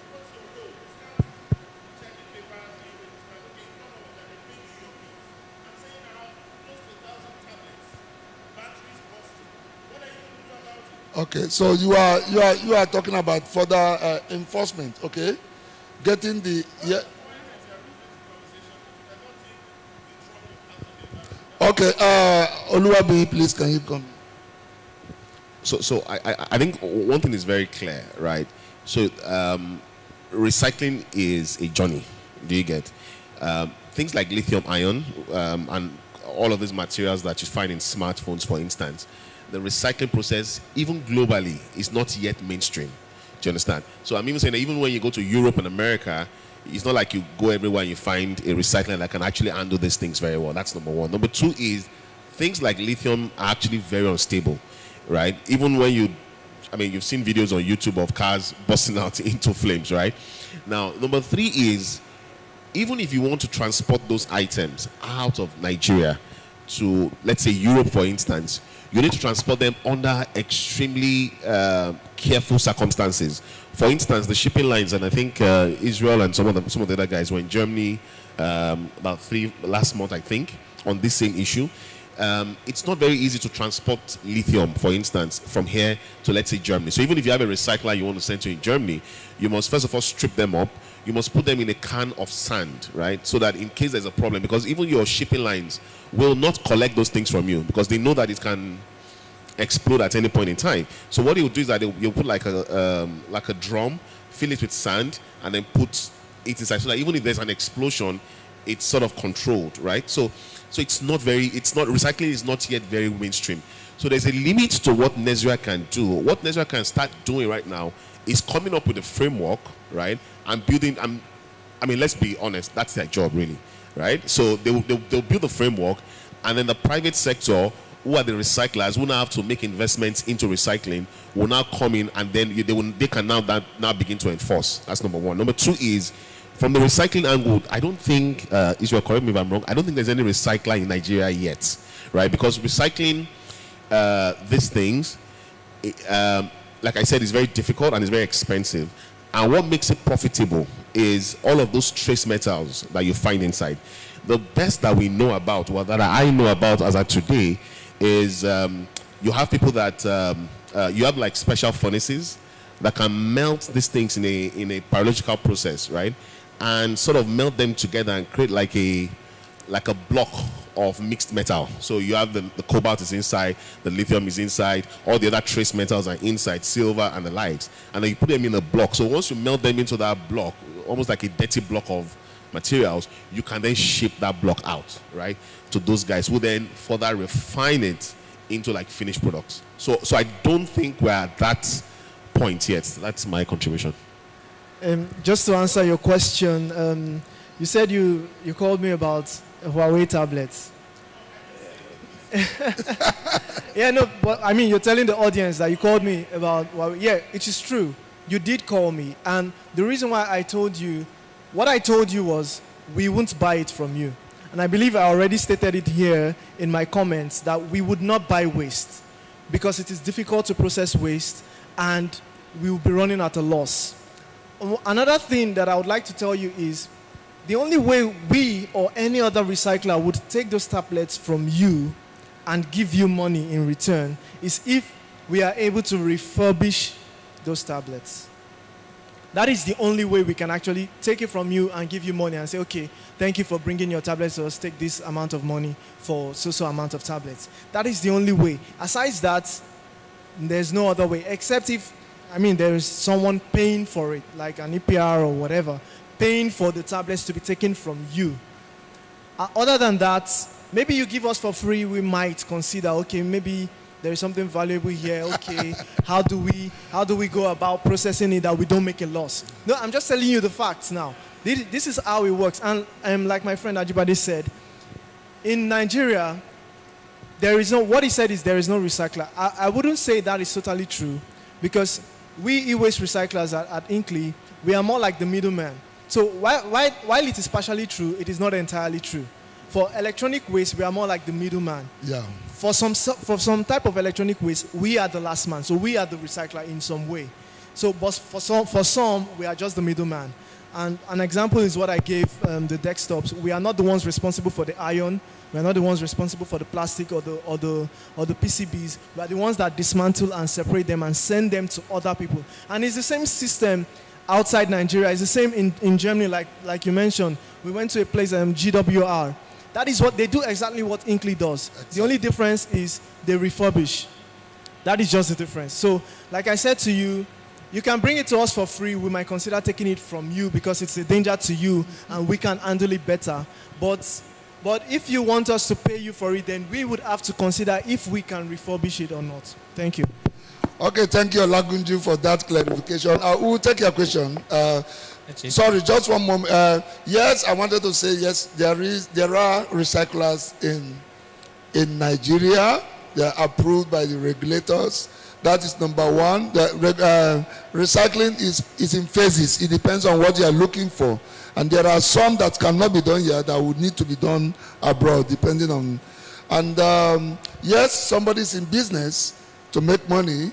And nobody will be interested to run at a loss. That's the point he's trying to make. And these are the whole issues around, the gamut of issues around the e-waste recycling, which all stakeholders need to come together and chart the way forward, and the regulators support them to to come up with a framework to make everybody or create a win-win scenario. Correct? So that's where we are chatting to. Thank you very much. The next question is coming from that guy. Yes, good afternoon. Yeah, make it smart. So that my name is Bajuma Fadil. Mine is not actually a question, but a suggestion from what I've learned.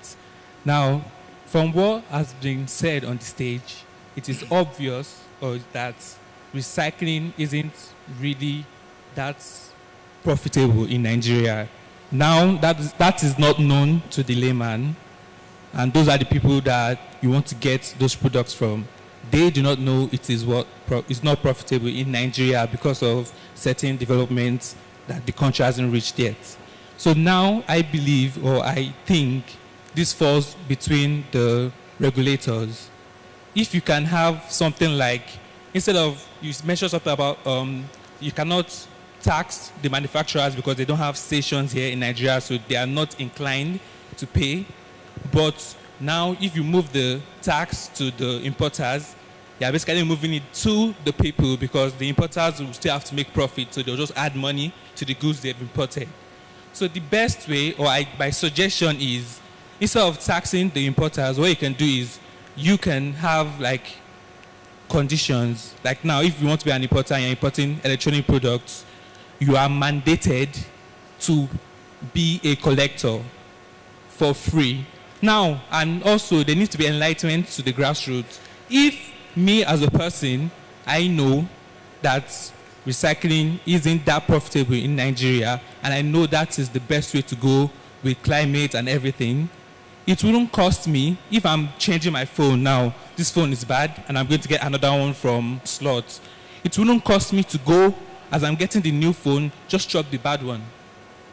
It wouldn't cost me, and I would be inclined to do that.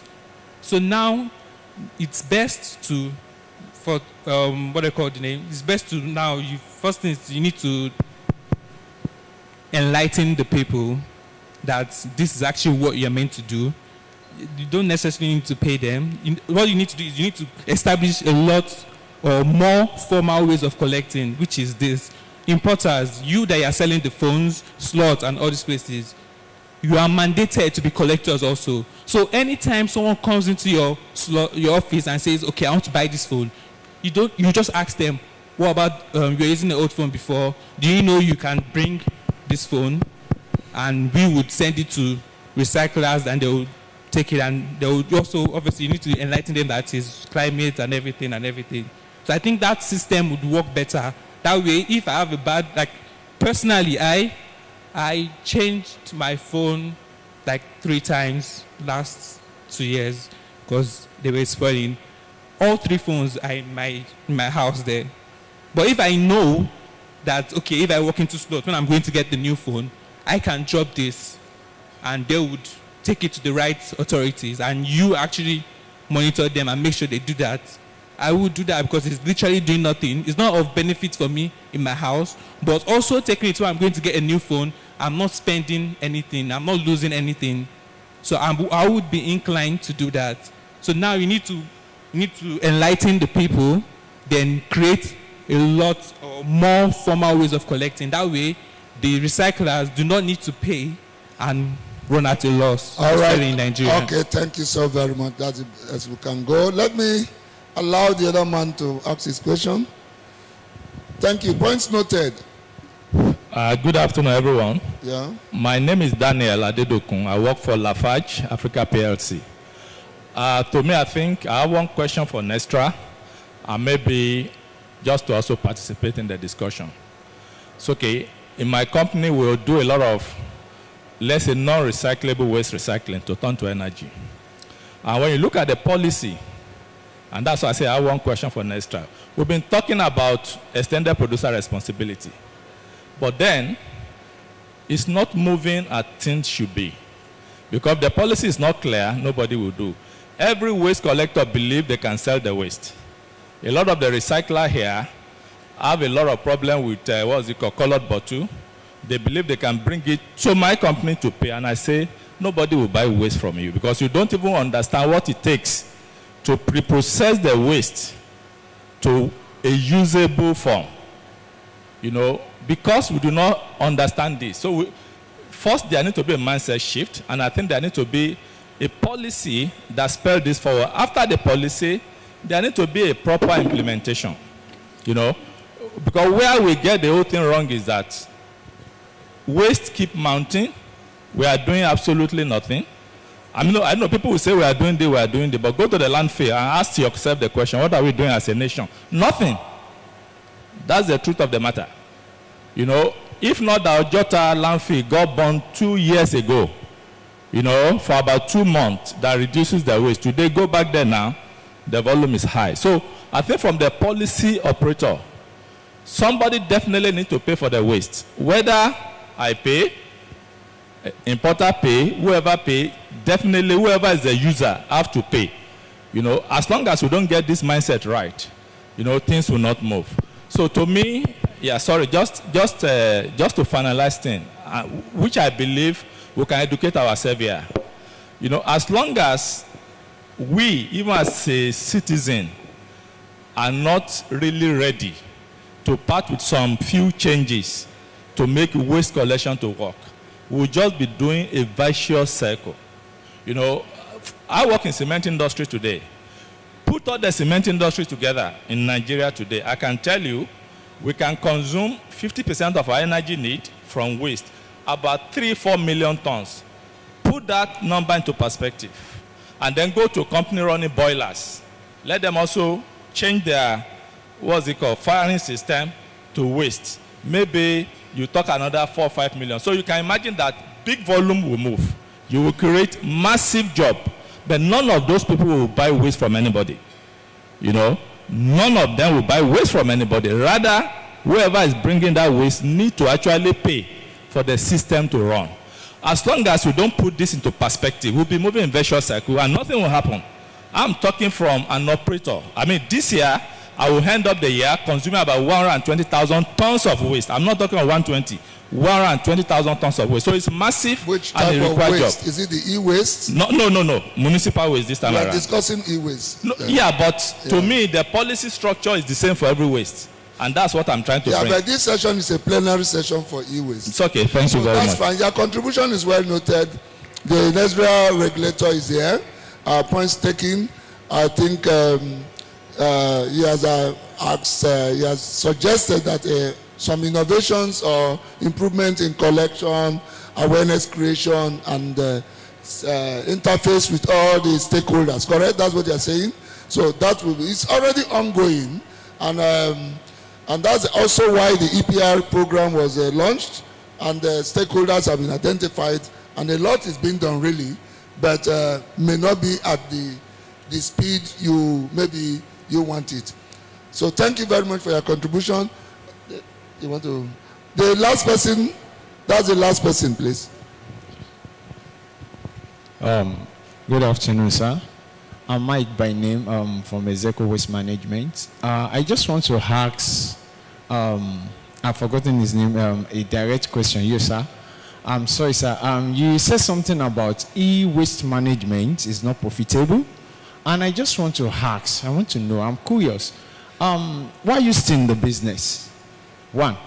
2, I believe in every management, in every business, the end mean is to make something into your pocket. And if that being, how are you able to do one or two things to help the society or help yourself to end the meat by still in the waste of e-waste management? Thank you, sir. Thank you very much. Olagunju, that's your question. Thank you very much, Mr. Mike. Yes, I did say that e-waste management is not exactly profitable, which is true. But at the same time, when you have sponsors, when you have people that finance your operation, then you can make money, because the sponsors and the funds or the grants that you get will actually offset the cost, the negative cost of recycling, and then you can actually do business at the normal rate. So that is what happens. And for us, like I said, we charge a gate fee. We have business relationship with several corporations in Nigeria. HP, for example, Samsung, HPZ, all of these big names, they pay us to recycle for them. So that is how we make our money. the money doesn't fall from above. We have to make it somehow. And if we want to do what we are doing responsibly, then we need funding. And I think that is the essence of this panel session that we're having, to make you understand that funding is needed to do responsible recycling and collection of electronic waste. Thank you. I hope I answered your question correctly. Thank you so very much. I think in the absence of further questions from the audience, I want to draw a curtain to this plenary session. And on behalf of the organizers, I want to thank the panelists for their expertise and contributions made here today. And I do know that hereinafter we have some takeaway that we have to take to our respective business organizations and see what improvements we can do in our e-waste collection and recycling processes in line with extant laws and regulations, and all to ensure that the theme of this seminar or this for e-waste is building sustainable marketplace for handling e-waste in West Africa. So having heard and been clarified on so many points here today, let us go back and build sustainable marketplace for handling e-waste in West Africa. Thank you so very much, the audience, for your listening attention. And I'm sure we had very splendid time in this session. Thank you, and God bless you all.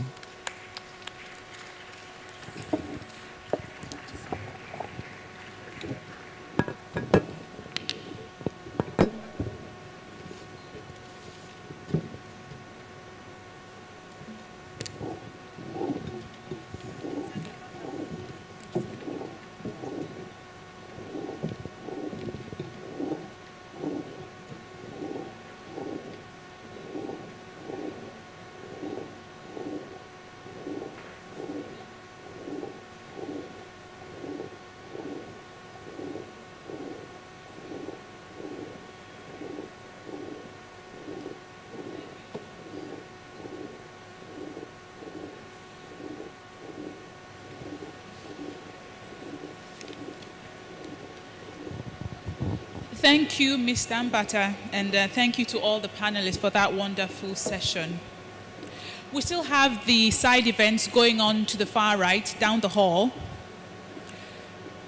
And a reminder to all the attendees of the side event to please drop the headphones as you leave the sessions. Thank you. For our next session, we have Dr. Natalie Benish moderating, and this is titled Mapping the Trail of Investment in Plastic Waste Recycling. Dr. Natalie? Ah, right. Please, a round of applause for Dr. Natalie, please.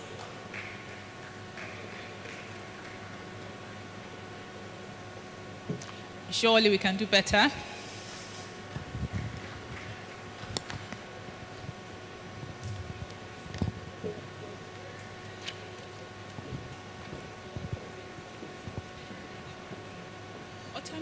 No, it's okay, 5 minutes early.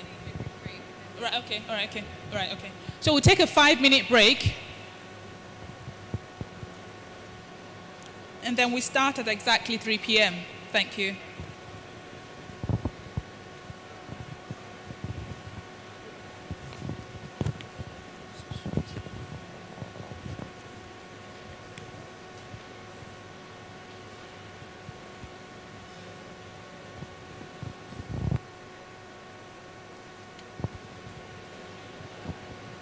We still have the side events running down the hall to the right.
Good afternoon, everyone, and thank you all for your patience. The next panel session is titled Mapping the Trail of Investment in Plastic Waste Recycling.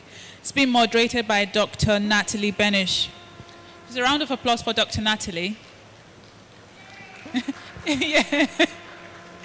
Thank you for that. Great. Great. So it looks like we're a full house today, and it's great to be here. I just want to invite our other guests onto this stage. So beginning with Mr. Ibrahim Oduboni, MD of Llama, if I can invite you up, please. Okay. Woo! Yeah! Rock on! Let's go!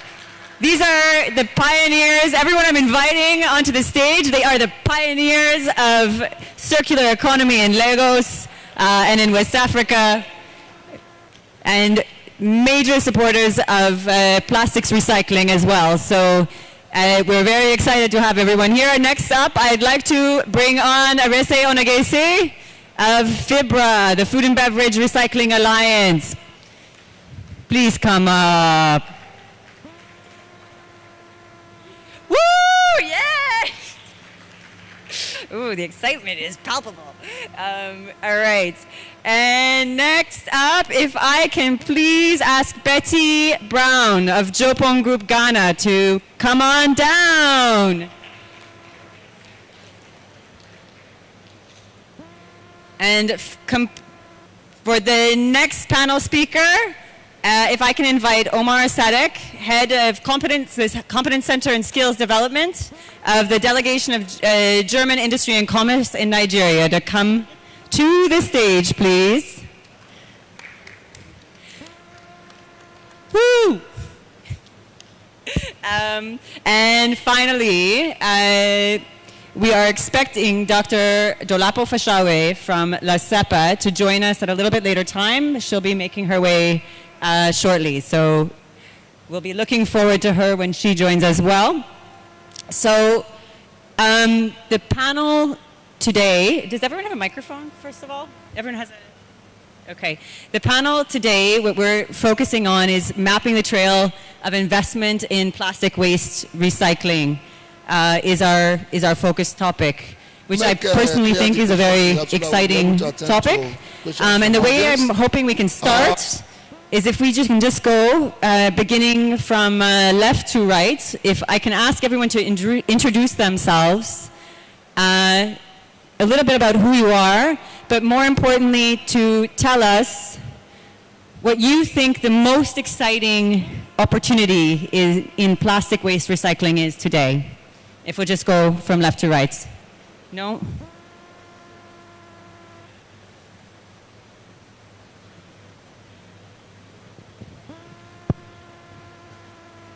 Go. Good afternoon, everyone. My name is Arese Lucia Onagise. I'm the Executive Secretary of the Food and Beverage Recycling Alliance, which is the producer responsibility organization for the food and beverage sector that is set up to implement the extended producer responsibility that places a responsibility on producers, manufacturers, converters on the life cycle of their products, focused on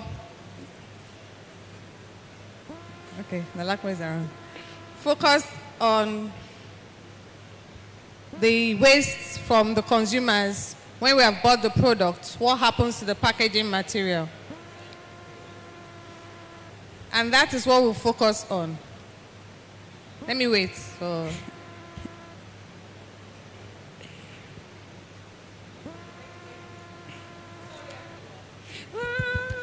Dr. Fashawe. On to Arese, please. Okay. So we're focused on post-consumer waste, and currently we have 28 member companies from the food and beverage sector that contribute towards our activities. We have 3 focus areas. The first and the most important is collection and recovery to support the waste management value chain to enhance recycling.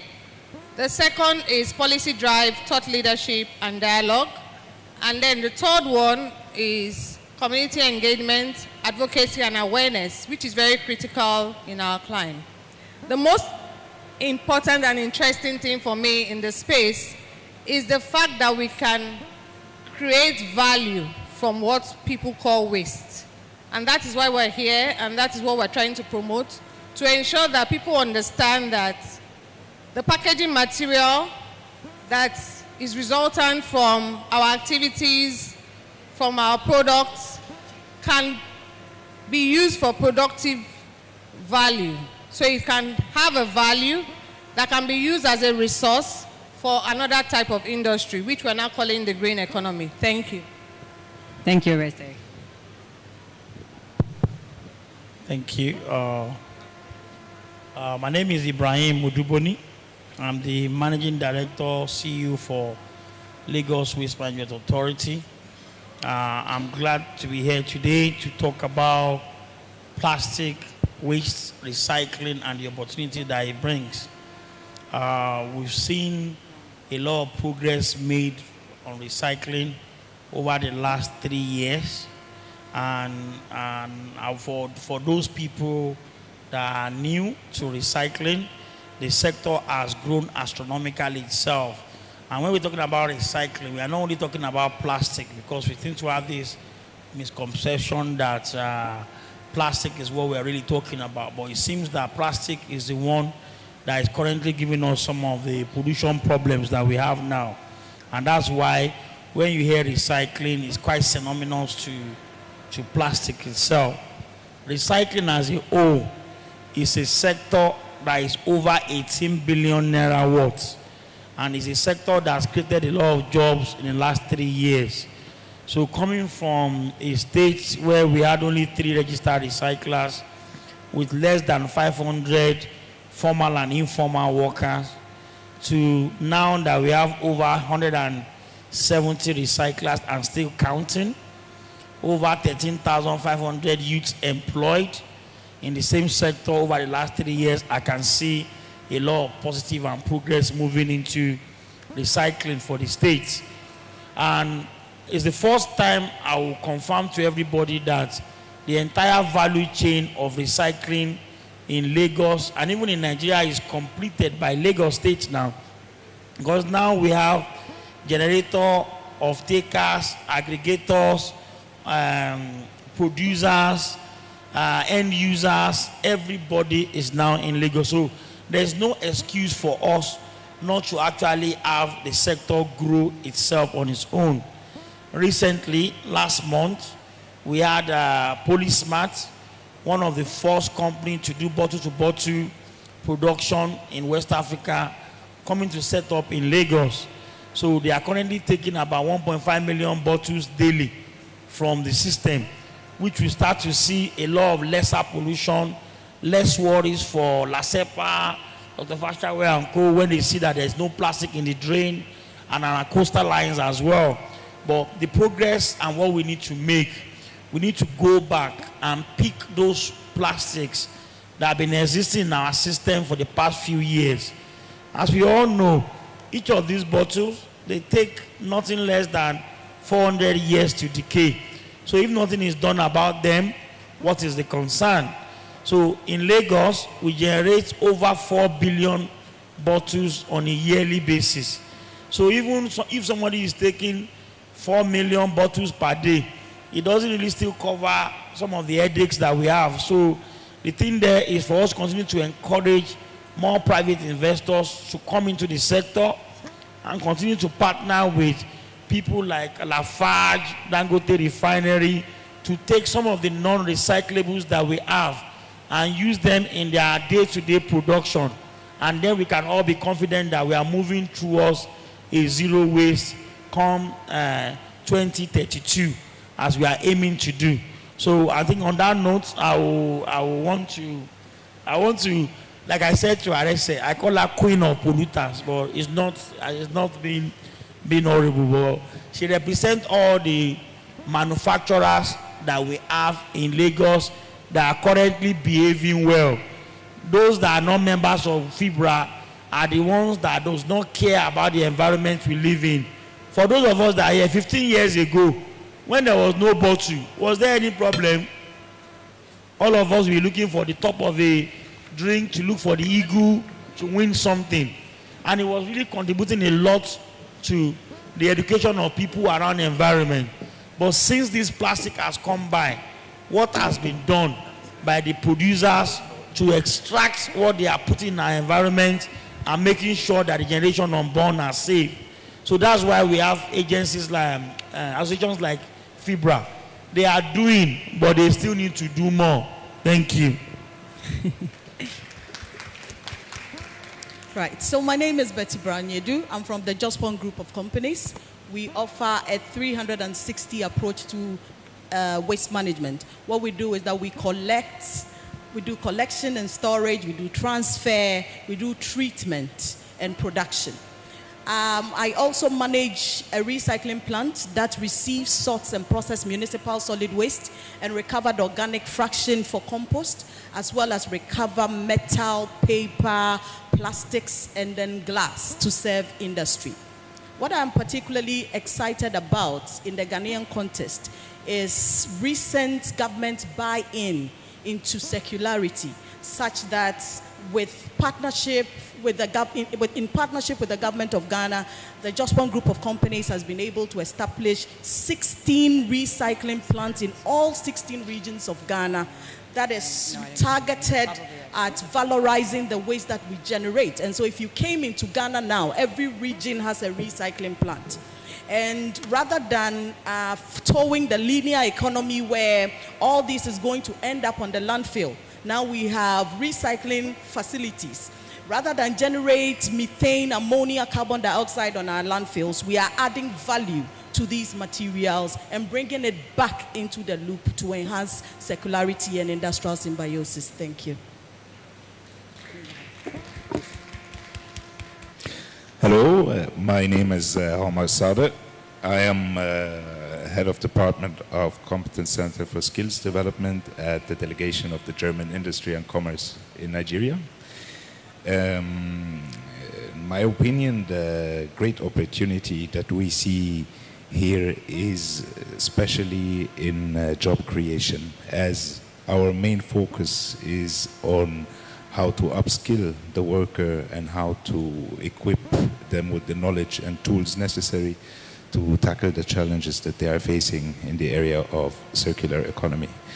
Of course, in addition to that, also the opportunities that arise for the country itself through the work that we can contribute with. Thank you. Thank you. Good afternoon, everyone. My name is Dolapo Fashawe, and I'm the General Manager of Lagos State Environmental Protection Agency. I also, in my past life, I have practiced medicine for 21 years before becoming an environmentalist. So I'm going to talk from the health impacts of not taking care of plastics, of not recycling, and of not disposing in an environmentally friendly way. I would like to steal something from my colleague from Ghana. Just yesterday, the MD of Loma, Mr. Ibrahim, and I agreed to publish all the locations of recyclers in Lagos State. Charity begins at home. We have found out that in the value chain of recycling from our advocacy programs, LASEPA is mainly a regulatory agency, and what we do is that we ensure that in whatever you do, be it manufacturing, be it recycling, there's a closed loop that protects the environment. Our ethos are the 3 Ps: the planet, the people, profitability, and sustainability. Is it good for the planet? Is it good for the people? And does it give you money? My colleagues have said the amount of funds we are losing by not recycling. I'll quickly touch on the health impact. We did a study with World Bank in 2021, and in Lagos, not Nigeria, 30,000 people died last year in 2021, due to poor environmental practices, including ingestion of plastic. It has been documented just recently that microplastics are found in breast milk. Plastics are non-degradable. There was something on our Instagram page a few days ago.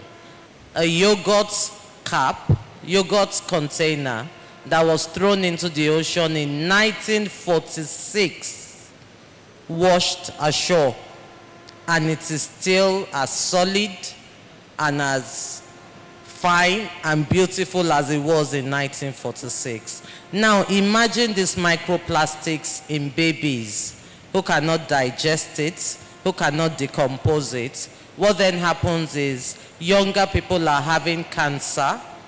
Younger people are having unexplained cancer of unknown origin. This is from ingesting microplastics. And how do we ingest microplastics? Indiscriminate dumping of plastic in the oceans. When the fishes eat our plastics, we eat them. When we put plastics in microwave and all of that, and we don't practice recycling. You can have, for us Nigerians in the audience, when I was in secondary school, a PET bottle of Coke had to come from London. You see 65p on it. It wasn't in Nigeria. But those guys, who are even still having problems now, had planned a recycling culture before they started producing plastic. We just jumped into it. I'm happy that FIBRA is here, and they know that they have an extended responsibility to ensure that every manufacturer who puts their products in plastic find a way to get that plastic recycled and used again. Maltina, for example, used to come in bottles. All of a sudden, they are coming in cans. Just recently, I started seeing Maltina in plastic bottles. When I say charity begins at home, 1, sort your waste. 2, adopt recycling. Reject plastic. Use your bottles over and over again. And 3, think of the health impact on yourself and think of the environmental impact on the planet, so that we can leave a planet for generations to come and we can protect us and our children. Out of those 30,000 people that died, 75% were children below the age of 5 who couldn't express themselves, who couldn't say, oh, I'm hurting here and there. It is a massive responsibility and it is a collective one. I'm happy to be here today, and I hope every single person in the audience will join us in this fight to ensure that recycling becomes part of our day-to-day activities. Thank you. Thank you, Dr. Fashawe. And indeed, I think it is part of the big fight. I think what's interesting, because again, this session is about investment in plastic waste recycling. We talked about what excites us. The value is only one side of the coin. I think what I've heard in this, in what everyone has said, is, you know, it's not just the value, getting the monetary value, it's also around the, you know, reducing the health impacts. It's about the institutional commitment to make this happen, which is creating the value. And then I think, Omar, as you've mentioned as well, it's also creating the opportunity from a technical and a skill development side, that you're actually creating an ecosystem around it as well. Just to do a time check, it's this panel is meant to go till 4:30. We have a lot. We are meant to cover quite a lot. It's about 3 items that we are meant to focus on. One is around the investment opportunity. Second is around challenges and capacity development opportunities. And the third is about digitization. We'll try and do the best we can to cover all those topics. But what I suggest is that we will finish on time, no matter where we are at. And if there's questions, if we want further follow-up, if you see at the very end, there's a stand with Jubi cashew spirits, which is also a circular product, I want to add. We can stand around there, enjoy a drink with Jubi, and continue discussion from there. So that's just from a logistical standpoint. I'm going to start, of course, given the topic the headline topic is around investments. I think I'm going to start around questions that have to do with this. But first, I'm going to ask Wacee' specifically a question around about why we can even consider plastics recycling part of the circular economy anyway. I come from a I promote circular business models myself, and when you speak to a circular economy purist, their argument is, no, recycling is like the worst thing you can do. It should be about the design of the material or the material inputs of it as well. And then we also see the backlash around Coca-Cola sponsoring COP27. So I'm very curious to hear from yourself, Wacee', why we can really call this plastic recycling a circular activity. Thank you very much, Dr. Natalie. So if you look at the circular economy, in simple terms, it means designing out waste. So how do you take out the waste? And then when you look at the waste hierarchy, the first is to design for taking out the waste, and you want to promote reduce. So when you think of the 3 R's, the 3 main R's, you say reduce, reuse, and recycle. Just taking from a cue from what Loma MD said, there are already some plastics or there's already some packaging material that are in the environment and they are going to be in the environment for years. So what happens to those? So as of today, we have started designing for recyclability, and you can see changes that are happening if I look at my member companies. So for example, Coca-Cola used to have Sprite in green bottle. Now they're having clear bottles so that they are designing for recyclability. If you look at Nestle, for those that enjoy the Milo drinks, the straws are now made from paper. So if you look at other types of their packaging material, they are using less plastic volumes to produce their bottles. So you can see that previously the bottles are more solid, but now you see the bottles can be compressed. So they are made from lighter weight plastic. So a lot of changes are being done in terms of design to ensure that more don't get into the environment. And when you look at the food and beverage sector, you also have a food safety aspect you have to consider. So if you're changing the packaging, it has to go through a research to see those kind of packaging that have contact with food, and we're all going to consume that food. What are the effects if they have contact with food? So even changing and taking alternatives for plastic or for packaging, you also have to consider the food safety. A typical example, so someone came up with biodegradable bottles, and it was going to be used, or rather, biodegradable water pouches for pure water sachet, to replace pure water sachet. And it was going to be made from cornstarch. And then the question was, what is the life cycle? What is the shelf life? And they said 6 months. And you say, okay, if you put water in it, if you look at a typical Nigerian setting, you produce today, you distribute to your main distributors, it goes to the retailers. Sometimes it has to be transported for a long distance, maybe to the north. And then when we finally buy, most times you and I won't want to buy maybe pure water sachets, we buy in bulk. So if you look at the shelf life, already it's almost 6 months. And then by the time you start consuming it, that kind of packaging is already decomposing with your water in it. And so those are the kind of things we are looking at. And yes, we are designing for recyclability today, but what happens to what is already in the environment? And that's why you cannot take away recycling, because there are already lots of packaging material in the environment that recycling has to take care of, while we are also designing and changing our our designs, we are changing our lifestyle and changing things. So it has to be an integrated approach where you are using all the types of R or all the types of solutions to solve circular economy to have a closed loop. So yes, recycling can also be an aspect of ensuring we have circular economy, but it cannot be the only solution. We also have to go back and think of the design and see if it can help to close the loop or also to reduce more packaging material going into the environment that can cause negative impact, that can have negative health impact on people, that can have negative impact on the environment, and also generally for everything we do. Thank you. Thank you, Wacee'. I have a question for you now, Mr. Ibrahim.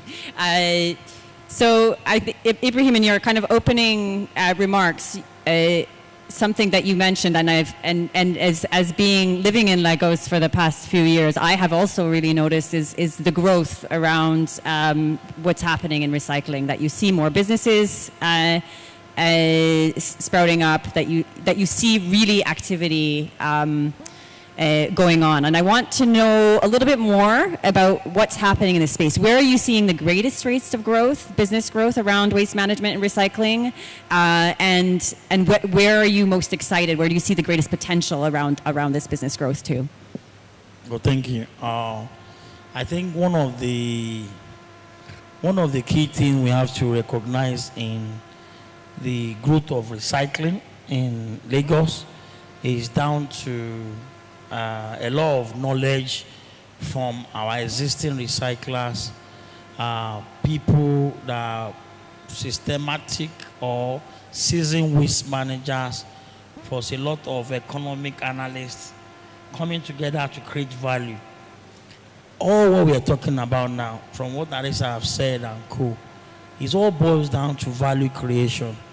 So what brought a lot of people into value? Recycling started formally in Lagos 2019, 5th of September, when the governor launched the blue box. At that point in time, a kilogram of plastic was 15 naira. 15 naira, 3 recycler, recycle point, and some other person, Alchem. And now you're talking about 160 of them with 2 major companies and co. What brought that? It's not magic. It's simply trying to look at circle of influence. For me, circle of influence is what can I influence, what can I not influence. You have a problem in front of you. What can you solve, what can you not solve? We've taken our efforts up to where Loma, LASEPA can reach. It is now up to where everybody can reach. So what can we reach? We've sat down, we've started Loma Academy, we've started waste management development team. We've looked at the value. I've instilled my personal financial knowledge into it to say, why can it go from 15 to 18 naira that it is now?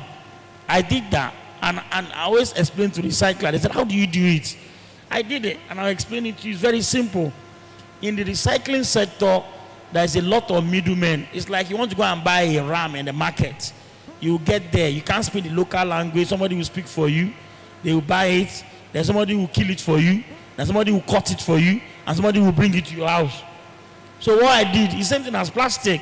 There's over 10 middle people there before it gets to Europe or it gets to China where it's going to.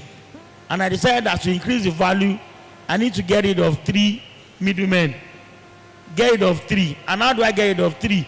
It's not going after them. It's introducing number 1 to number 4, number 4 to number 6, number 6 to number 8. When those middle ones disappear, value will come. Value started coming, and that's me using economic knowledge. So for example, the value of plastic out there varies a lot. If you are an household, from today, don't sell your plastic to anybody less than 80 naira per kilogram. That is the base value of plastic now. And we've had a discussion between Loma, all the stakeholders, that just like a base rate is, we are going to start fixing the base price of plastic and recyclables in Lagos going forward. And when we do that, we start seeing value in there. When there is value, you will not see a problem. Take, for example, can.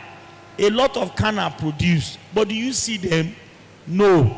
Because a kg of can is 350. How can kg of can be 350 and plastic 15 naira? 15 naira is negligible. You will see it in the drains. But now it's 80 naira. If you have a very good bargaining power, you can sell for 150. Before you know it, the value will go up again, and then you stop seeing this plastic. And more importantly and critically, all of us, you know one good thing about education? You can read, you can write, you can hear, you can see, and then you can think.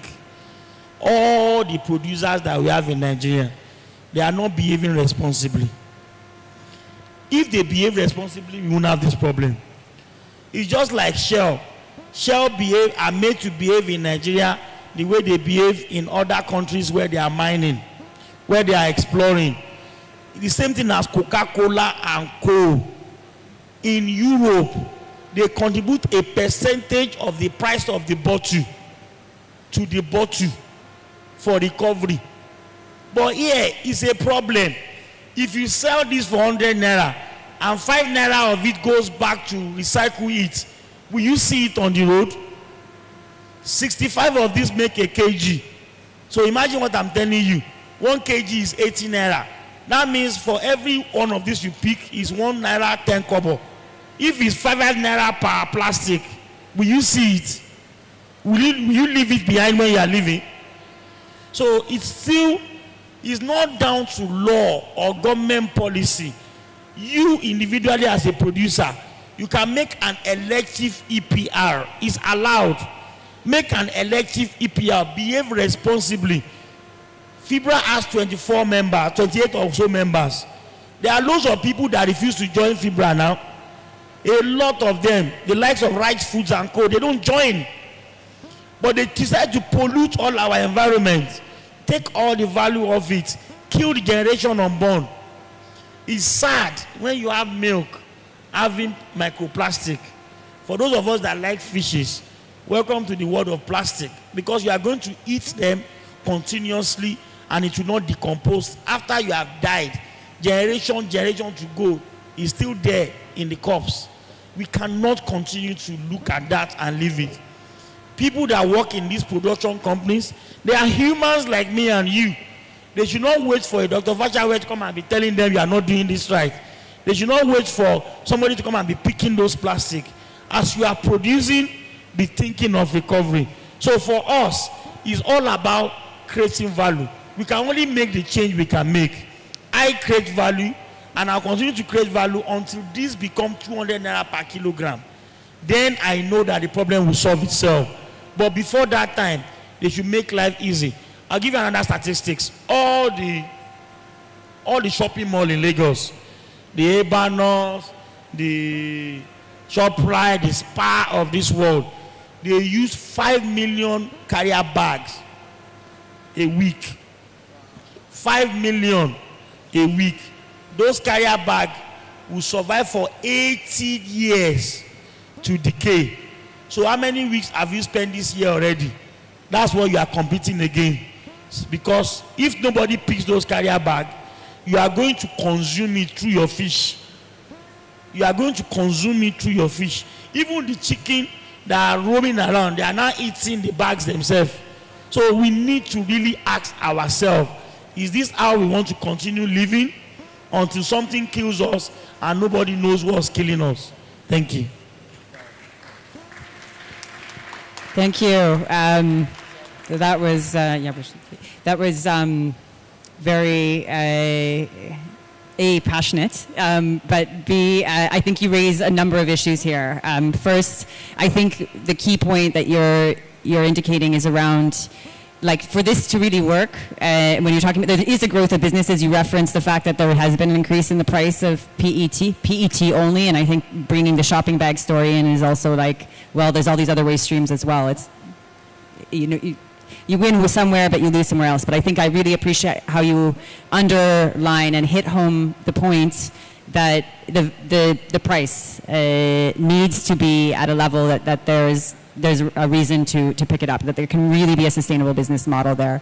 Betty, I'm going to move to you because this is your bread and butter, and I maybe I expect you probably maybe agree with some of Mr. Ibrahim's points, but I'm also curious to hear more from you about what you think is needed to enable your business to grow, especially because you're looking at multiple waste streams as well.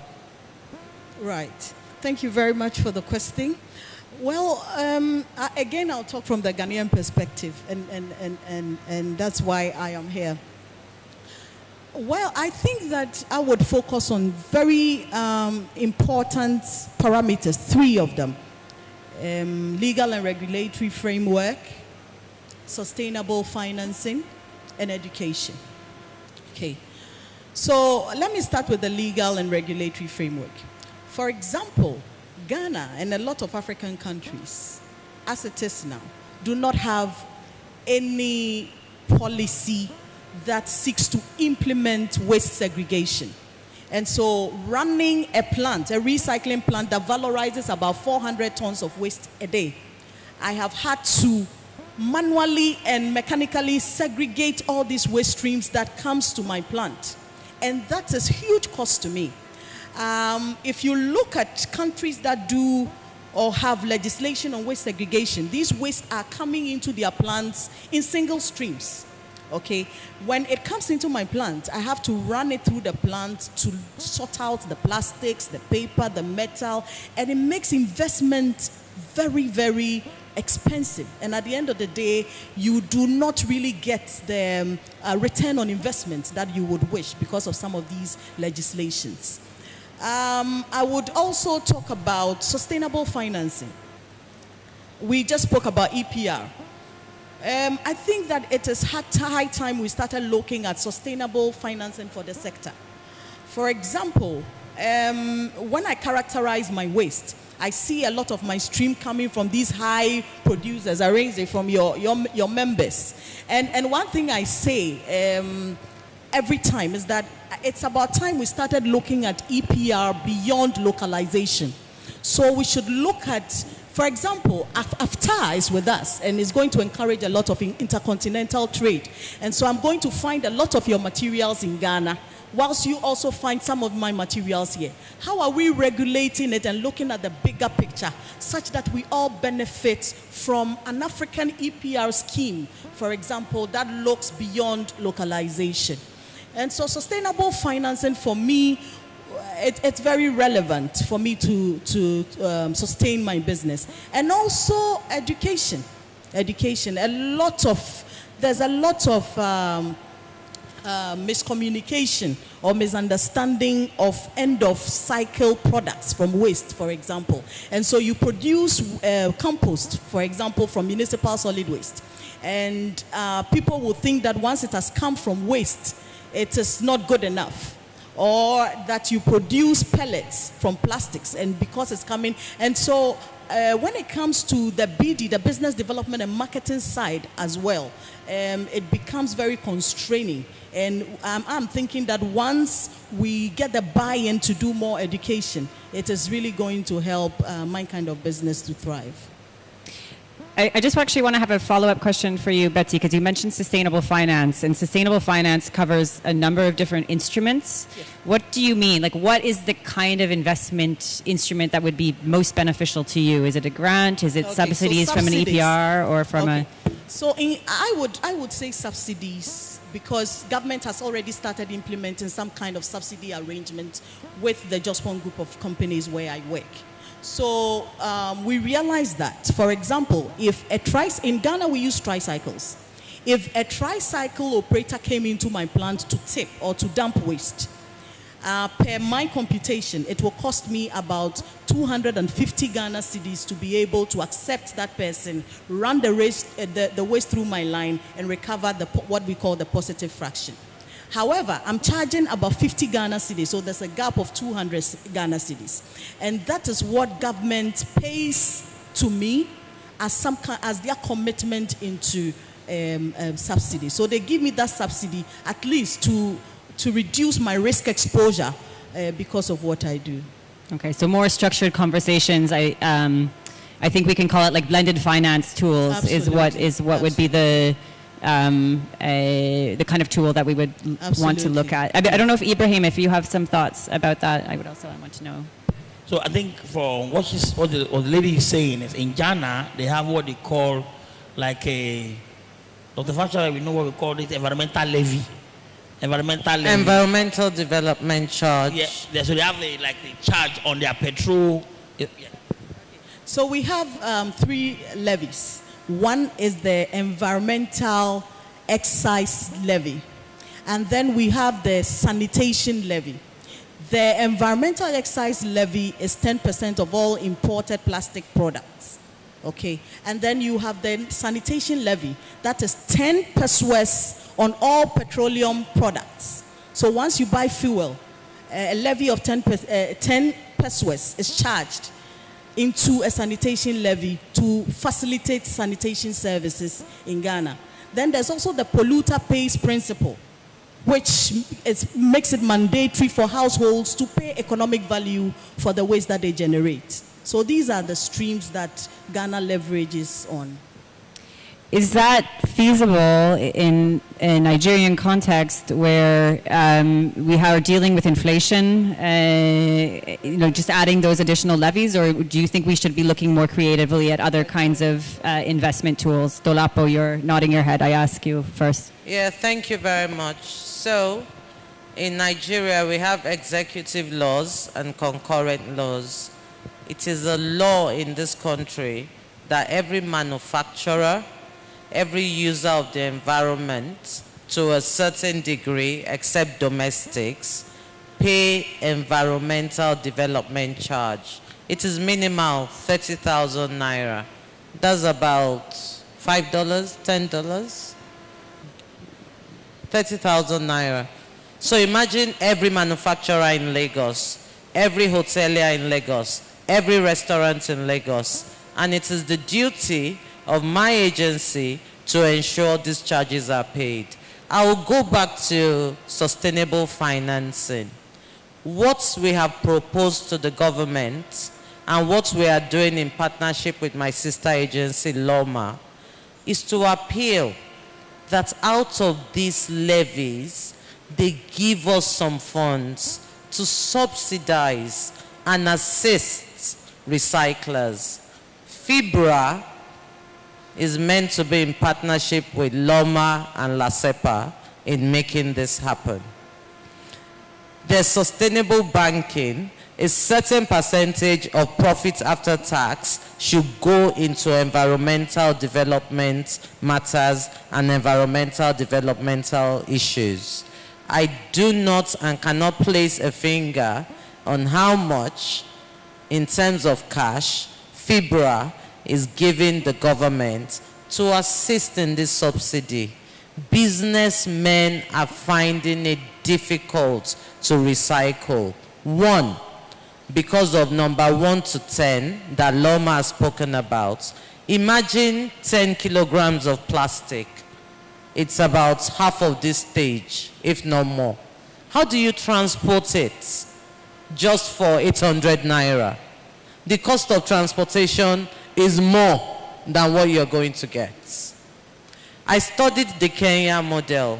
When you're coming into Kenya, they search your bag for plastic the way they search for drugs in developed nations. But before they did that, they put a lot of money into alternatives to plastics. They put a lot of money into people that are interested in starting recycling businesses. They put a lot of money into entrepreneurship, small and medium scale entrepreneurs, to support them like her business. And the truth is, it is very difficult and not sustainable for secular economy to run in the recycling space without subsidy. I can say that for a fact. You will lose money. Look at what my colleague said. From that number 1 to 10, I can even tell you is number 1 to 20 in Nigeria. Because you will have scavengers go and pick, you pay them. You will collate them and clean them. Then you will look for your transporter. Then the recycler needs to pay the person that will weigh, and he has to transport to the person who is recycling. The person who is recycling needs heavy-duty machinery. Then he's exporting. Where's the profit coming from?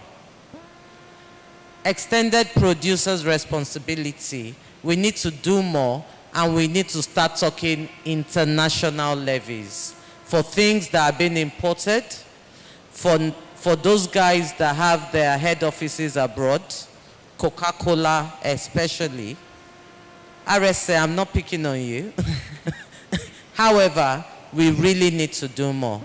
Financially, what we're talking about is not sustainable without subsidy. I agree with my Ghanaian counterparts. Thank you. Mr. Ibrahim, if you wanted to add anything. You concur. Mr. Ibrahim, you concur. Excuse. Sorry. Oh, please. Would you like to add something? Oh, yeah. No, I would actually, in this case, I agree very much that it wouldn't be completely feasible without subsidy for several reasons. Of course, we're talking about the basic equipment, and it depends on the type of materials that are being won out of the separation. Some of them are more valuable than others, especially if we talk, like, for instance, in metals. It's a much more lucrative area. But exactly, but those metals, they make up 1% of the whole bunch of waste that is being separated. If you look into the Lagos municipality distribution chart, you have, as far as I remember, about 20% from the residential waste is plastic, and also from the commercial waste, about 29%. The bigger chunks are organic, which is convertible into energy, but also only to a certain degree. So it is a big question about how much of the resources that I can win back can I convert into actual money.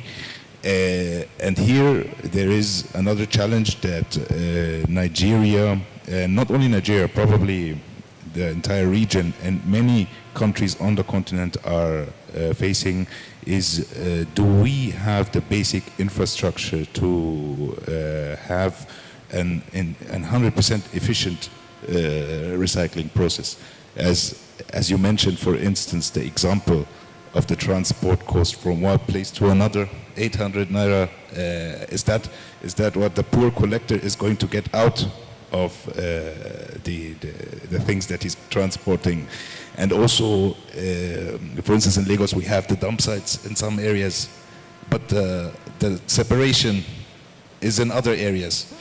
So they would have to transport from one place to another and then separate before they can even start selling. So the infrastructure would have to be funded. The skills would have to be, the skills of the people would have to be trained. And all of that would have to be let's say, reimbursable by the materials that are sold. So without federal subsidy, definitely not, or at least not now. Thank you. Thank you.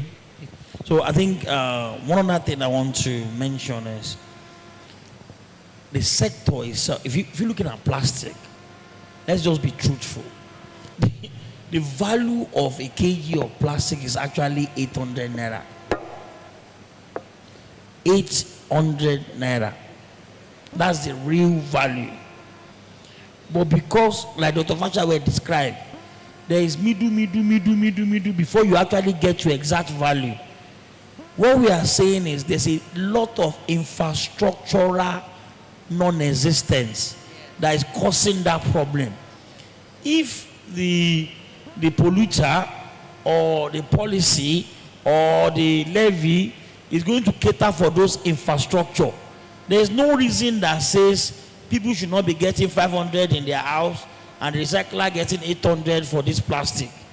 Because if you are shipping a kg of plastic to the Netherlands now, you get 1,200 per kilogram when it gets there. At the airport, at the ports in Ababa, is 850 naira you get per kilogram. But because you don't have what you are going to use to bale it, you are not going to, you don't have.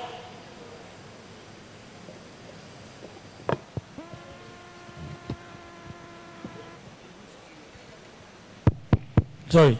So that's all that contributes to lack of reward for who is putting the effort. The people that put the real effort gets 800 naira. The people that are doing the hard work, they are just laboring. How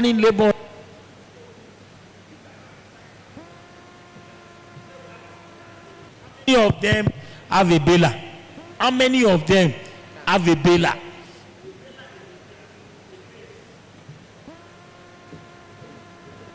So a baler is something that compresses 1,000 kilograms to a small size exportable. So the basics of recycling is have a baler.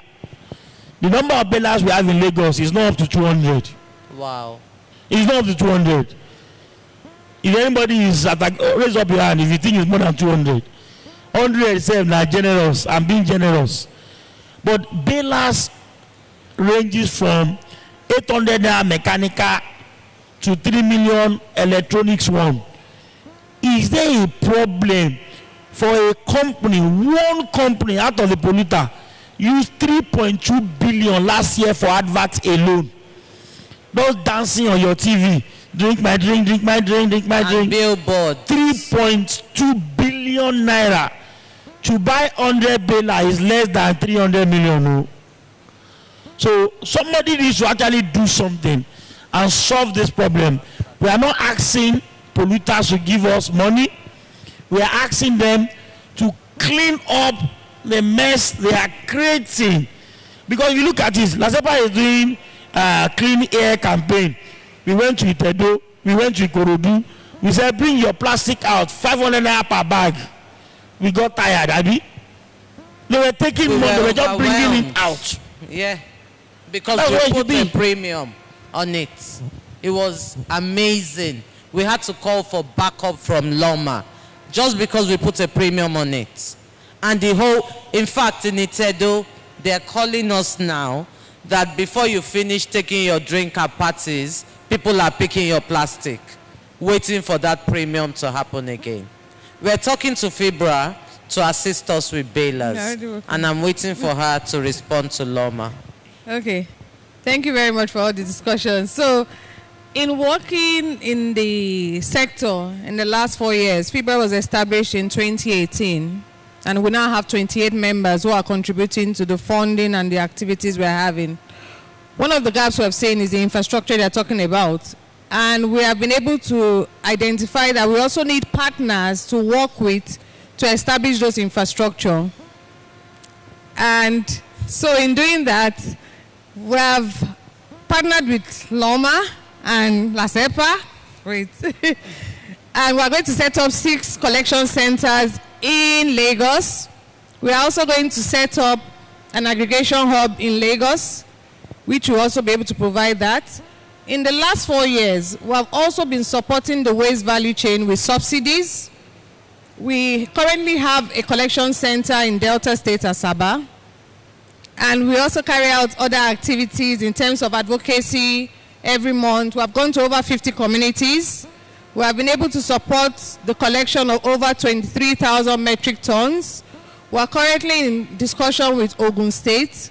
We're also going to set up 5 collection centers in Ogun State.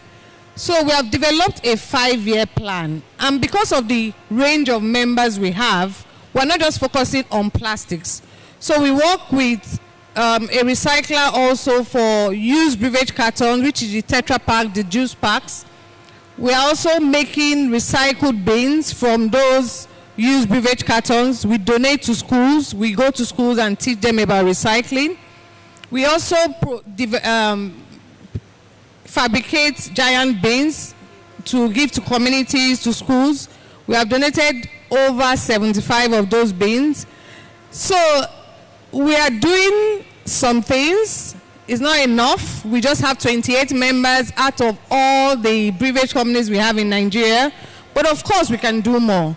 So we're starting with Lagos and Ogun State. And in the next 5 years, we're going to expand to different parts of Nigeria because we're a national program.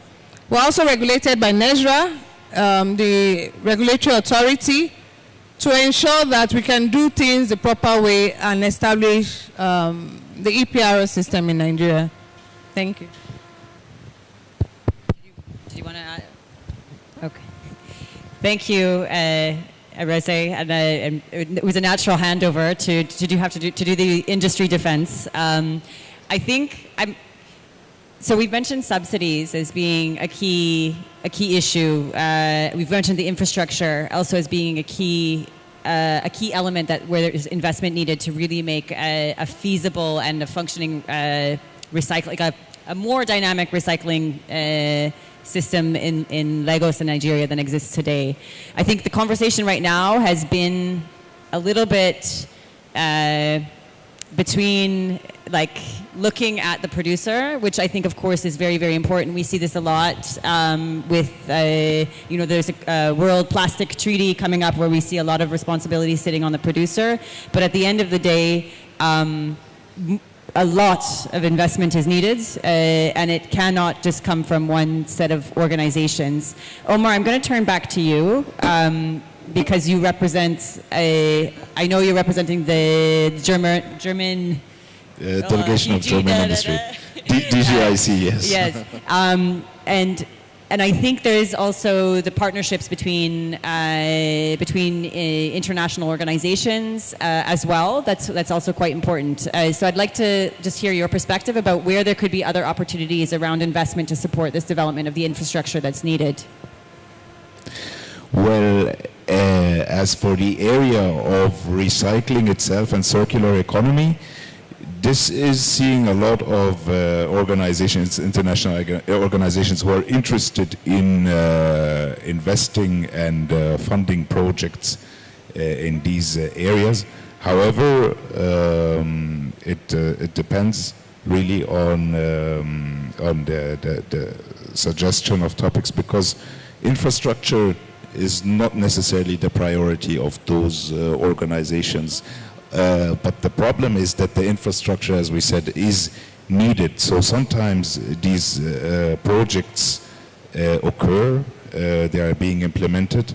You have a lot of activities going on in Nigeria, and actually also in Ghana and other African countries, where the GIZ is very active, or the UN itself.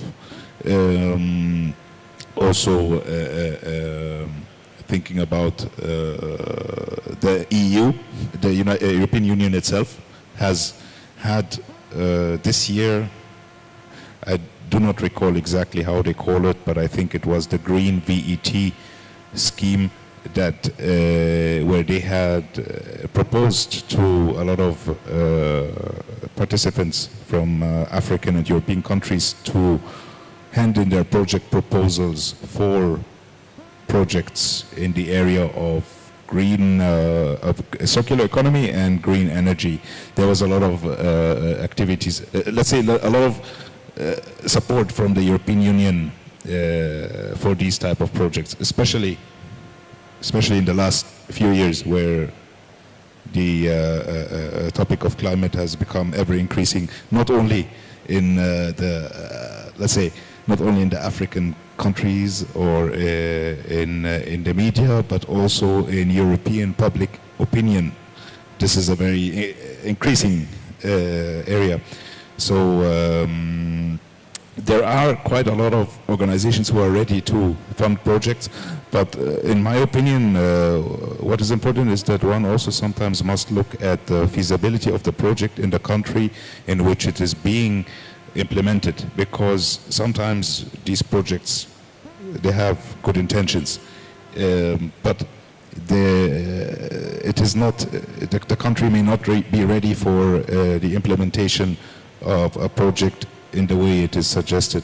I'd like to give you an example of a case like this, because I've been working in Egypt before I came to Nigeria. And one of these projects was that they wanted to put garbage bins to where you can separate.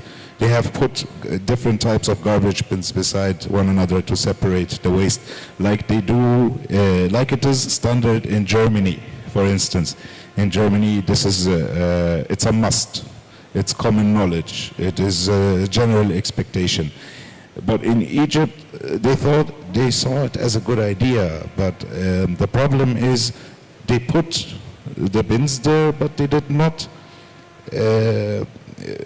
create the awareness among the people that we are putting this there so you can separate the waste. While in one country, for instance, the people learn from their young age that this has to be done this way. They learn it in primary school. The government ensures that this knowledge is handed to those people, so that while they are young, they get used to it, and after that it becomes common practice. But what is my outcome if I just put the bins, plastic, glass, paper, without explaining to the people why I'm doing that, without explaining to the people why this is important? And this is often, these projects often have this consequence because they are not tailored to the country. They are not looking into the country. What is already there that I can work with? What does the country actually need? So it's a top-down approach that often leads to unsustainable projects. So yes. Thank you very much. And I'd like to agree with him that even I, as educated as I thought I was, being a doctor, did not understand the importance of recycling, clean energy, and disposing of plastic properly. We have to start explaining. We have to start educating. Advocacy, information, education, and most importantly, communication. Government, we tend to talk at people, sort your wastes, recycle your plastics. If they do not understand why, and there's no enforcement and punishment for not doing it, then we get away with it. In the UK, for example, if you don't separate your degradables from your plastics, the front of your house, nobody will pick your trash. It will be there. Loma is generous enough to keep Lagos clean. As much as they are advocating separate your waste, we still have to get to the dump site and start sorting and separating. The operators still have to sort and separate. So in LASEPA, we adopt the advocacy and communication model, which was used in health promotion, which was used in HIV/AIDS, which was used in wearing seat belts. When Nigerians here, 15, 20 years ago, nobody wore seat belts. We just used to go. Then road safety came and said you have to wear seat belts. Some people will put their trousers belts across the chair so that road safety will not arrest them. And then we started explaining about counter-co injuries, about death from whiplash, about why you have to wear your seat belts. And all of a sudden it's automatic. I tell my children that when I was your age, I didn't wear seat belts, and they're looking at me funny. It's automatic. So I agree with him. We need to inform people more. FIBRA, we need to do more advocacy. But advocacy without infrastructure is also nothing. We tell you do this, separate your waste, and then for 2 years, your plastic is piling up, no recycler to give it to, no way to transport it, nobody to take it off from you. It's not a fair balance. So advocacy, infrastructure, FIBRA, we really need to do more of that. Thank you. Thank you. Maybe also just another follow-up question for Omar. As you can see, La Cepa, Lama, and FIBRA, I'm sorry, Betty, they are very active on advocacy, but yourself, as you've raised it, I'm just curious to see how support for advocacy can be offered through the DGIC as well, because these agencies are doing really incredible work on this area. And always need more support. Sorry, I didn't fully get here. Because you focus on capacity building, providing technical expertise, and you've raised the issue around this kind of education and awareness raising. We have 3 different kinds of organizations on stage today doing incredible work in terms of advocacy. How, in terms of in your role at DGIC, could you be enhancing that support? Great. Okay, thank you, Natalie, for that question. At DGIC, we are set up in a very exciting way because we do have multiple departments of which each cover a different area of expertise. 2 of which are the Competence Center for Energy and Environment and the Competence Center of Skills Development. Both of us will work together. For instance, in this case, what we would be supporting in is, and we're also looking here to work with public and private organizations in order to upskill the worker. What we want to achieve is, maybe let me start by saying our Department for Skills Development, our goal is to implement the dual vocational training scheme, which is a program that is that is trying to incorporate the German elements of training into the Nigerian system of training. Now, here exactly we have this example of how do we make it possible to unite these 2 elements of training given the local conditions. What we want to do here is that in working together with the private sector in Nigeria and the public sector, and at the same time also in cooperation with the public and private sectors in Germany, we want to organize a transfer of knowledge that would empower the Nigerian worker, first of all, when it comes to health and safety. We want to make sure that the workers who are being trained in the companies are being trained and are being trained not, you know, those people, of course, if they work on the dump sites, most of them without any training, they don't know at what cost they are working there. They don't know the health, the hazardous, the health risks. They don't know what price they will be paying for 10 years later. And only a little bit of knowledge can change this. So health and safety is one of our concern. The other concern, which is of course a big concern for our private sector partners, is the efficiency, the maximum output of separation and transformation and processing of the materials. Here we also get the experts from the private sector partners to help us into how to handle machines, how to handle equipments, how to train the people.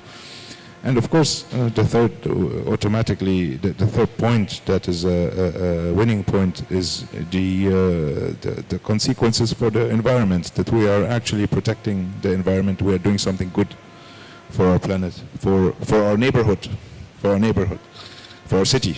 So yes, this is our ambition. Thank you. You have many willing partners here. I know you've just arrived in Lagos, Omar, but I think we have much to work on together. We're reaching the end of this session. It's I think 1 minute to 4:30. I'm going to ask one kind of closing question because I don't think any public session or any session at all on waste management or plastics management it must include a discussion of the informal sector, because they're so important to sustaining the system, especially in Nigeria. I expect also in Ghana as well.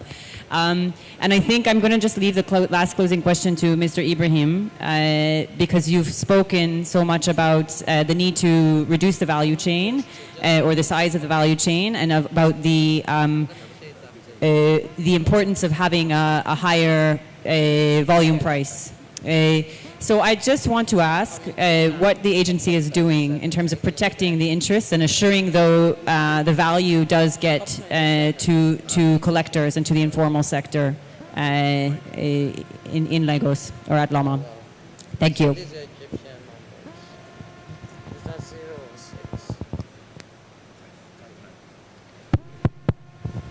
All right, thank you. I think, as mentioned during my opening remark, I was talking about the establishment of a consistent value for recyclables in Lagos. And one of the things that we have started doing from this week was to have a sit down with all the stakeholders to put a base value to all the recyclables that are trading hands in the States. And the reason being for the fact that over the last 1 month, we've sampled the returns for people when they surrender their recyclables to our recyclers, and the value varies so much to the household. And we felt that while the only way we can continue to promote recycling in our community is to make sure that the generators are protected. So that's why we are saying that we will continue to announce and communicate the baseline price for the generators so that recycling can be encouraged all across board.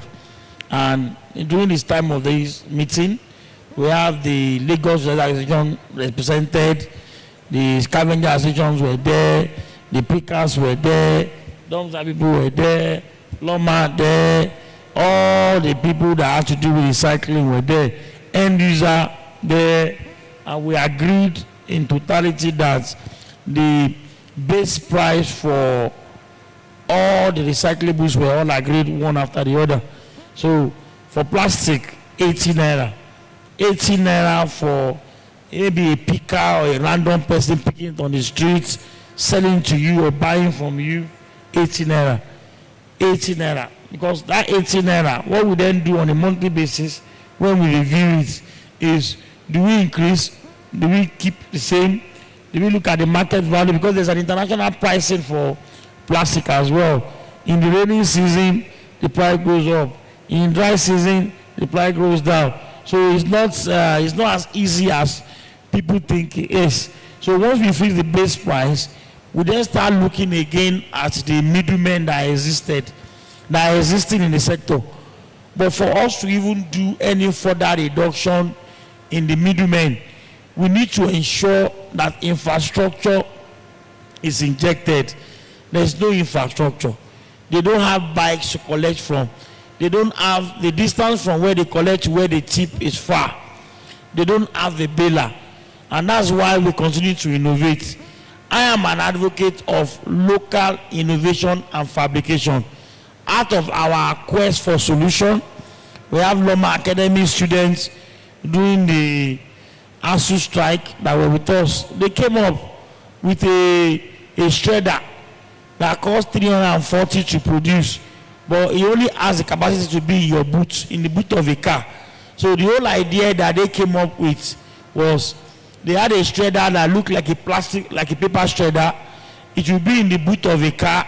Let's say you are an Uber driver, it's in your boot. If you collect plastic as part of your job, you go to a household, you pick up the plastic, you pour it in the shredder, you continue your driving. By the time you get to where you are going, mechanically it will have shredded the plastic into what do you call it? Into pellets or flakes, and then that can go to where it's being processed. But I'm very confident as well. Like what we're talking about, Ebola and infrastructure. Some of these young people are coming up with locally fabricated bela. Like we know in Loma, our medical waste incinerator is 100% made in Lagos. Made in Lagos. And that's what we are actually producing and exporting to places like some other countries, Africa are now taking it. We do it in Abuja, some other states all across now. They are using our medical waste smokeless incinerator. The same way is what we are going to use to approach this infrastructure. But it does not come free. The government cannot bear the burden alone. Yeah. We have to create an enabling environment. We need private investors to come in. We need polluters to do their bit. And most importantly, we need everybody here to play their parts individually. Are you doing the right thing yourself? Ask yourself. Because if you don't dispose your plastic properly, you end up eating your plastic. It's as simple as that. And in addition to what he said, how many million nylon bags? About 80 million paper bags used by all our shopping malls in every week. So, why can't we take our own bags to the supermarkets and reject those nylon bags? We can say no. We can take our poly bags to the markets. In the villages, our grandmothers have those things they call poly bags. They wrap it when they are going to the markets. And all they are shopping, they pour it into it. Instead of collecting nylons upon nylons every day.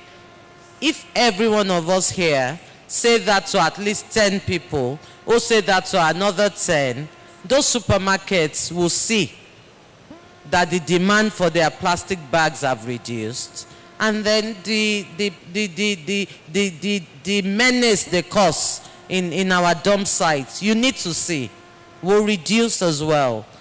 Charity begins at home. Please, let us all try. Thank you.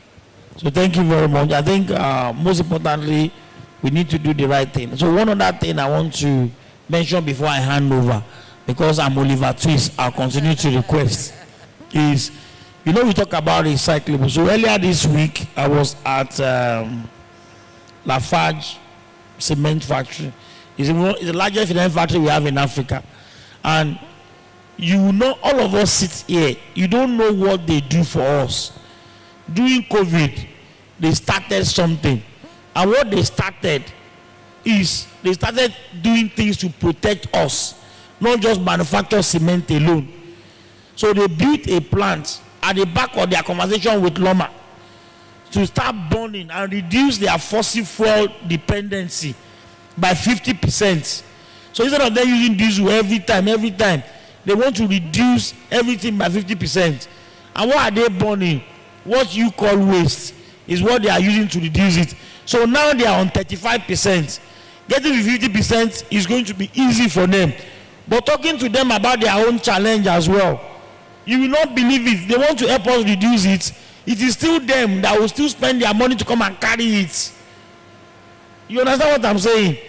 Some of these things that we are called non-recyclable, that nobody can recycle, they use it instead of coal, instead of diesel. But they will still have to come and use their money to come and carry it.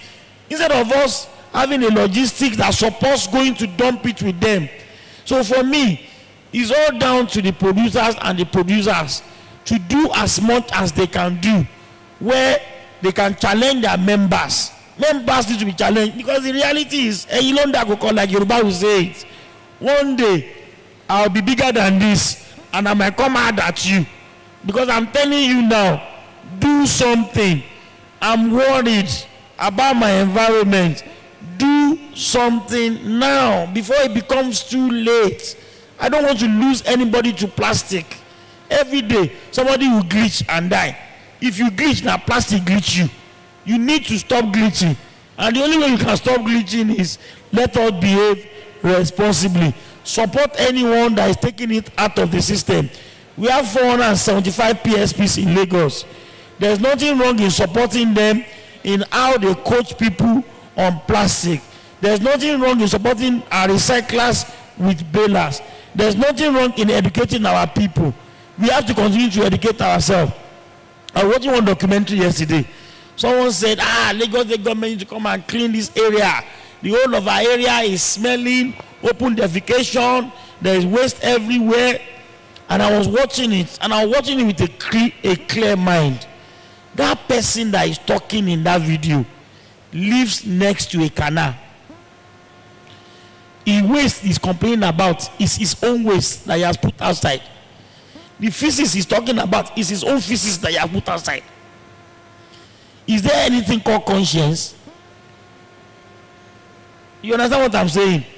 That canal he's talking about was cleared by Office of Drainage Services last month. And he's still talking about it. The waste he generates in his house. Ask him where is the drum. The reporter is not even reporting well by asking him where is your bin. He has no bin. He has no toilet. He's putting it back in front of him and then complaining. So we all have to change. And my appeal to everyone is, I know we talk about polluters. Everybody needs to do a reorientation, change. Normal job does not finish. There are loads of PSPs among us. We hardly sleep, do we? No. And the reason is, if we snooze, it's problem for everybody. It's not easy. 13,000 metric ton plus, not easy at all. And I approach LASEPA in helping with our advocacy, telling people what to do. We can't stop. So it all boils down to us. It's not about coming here and discussing about it. What are you doing individually? What exactly are you doing? Thank you very much. Thank you. Thank you. I think actually you've just summed up the two kind of key takeaways from this session. One is there's a lot of money that needs to go into this sector. This is not investment in the VC return type of financing that is needed. So we have a lot of conversations to be working on, I believe, not just with FIBRA members, but beyond that, to build that infrastructure.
Don't trust people.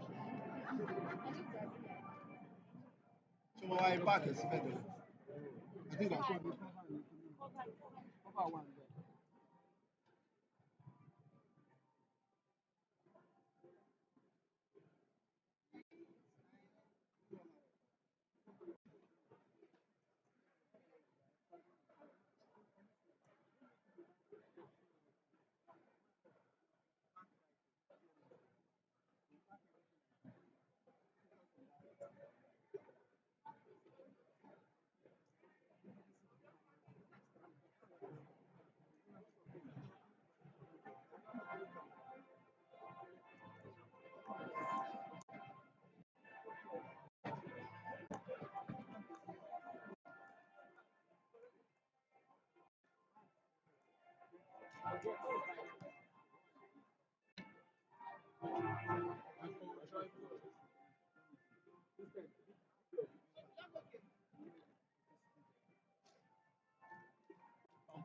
Which bag?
Sorry.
But check, I think there's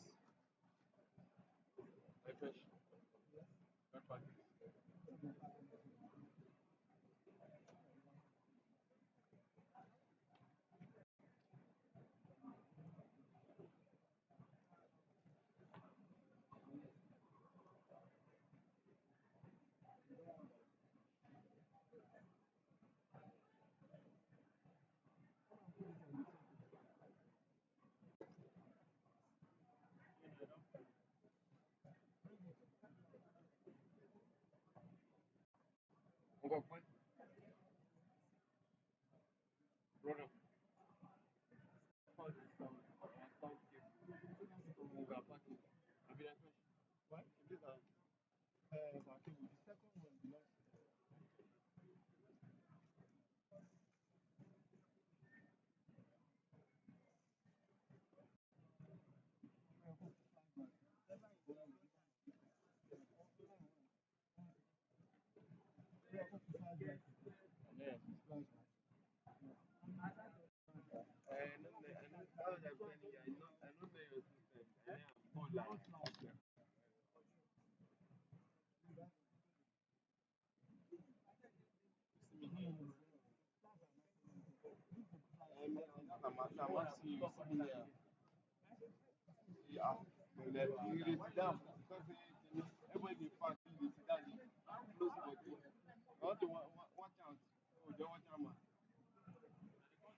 They are not parking. Are you parking? They are not parking.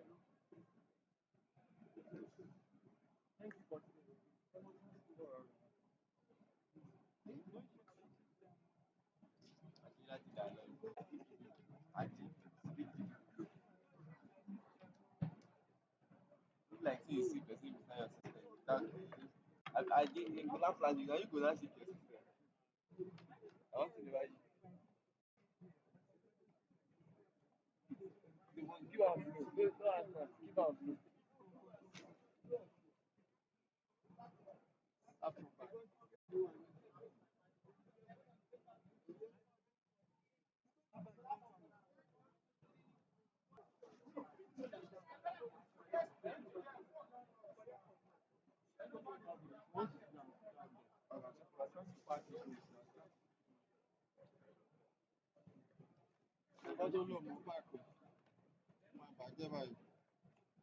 This thing has a system. You don't just rule this thing.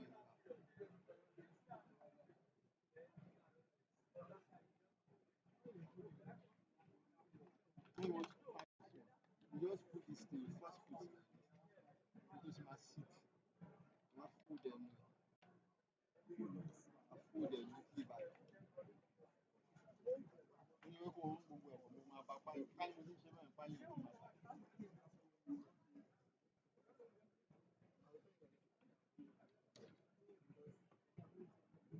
So all those batteries and charger, when you consume bag or fully. So yeah, wo. Because we do this thing wo. This is the second time that man lobby come to machine my man. And this can circulate. Okay? Please let it not happen again.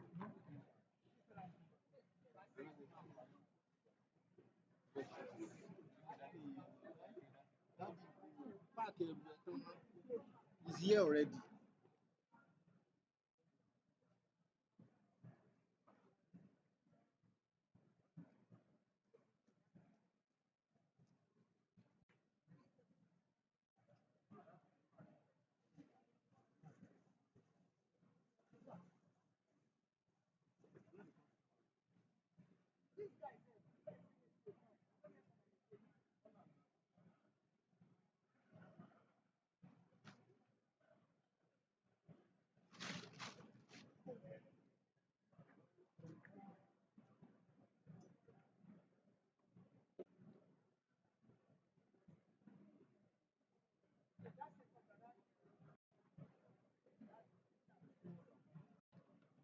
Okay, the copy.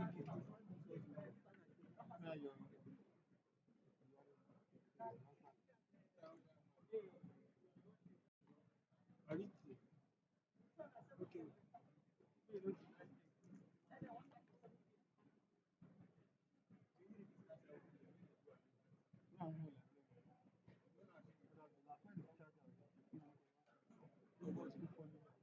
Ó yà àwọn ilé nǹkan ní páàkì wọ́n tẹ̀ ń ṣáàjì lọ lápò òkú tó ní kó má yọ tó bá dà nǹkan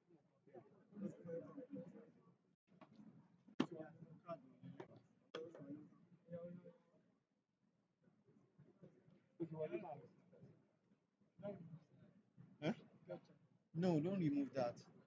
That's it. Or you can remove it.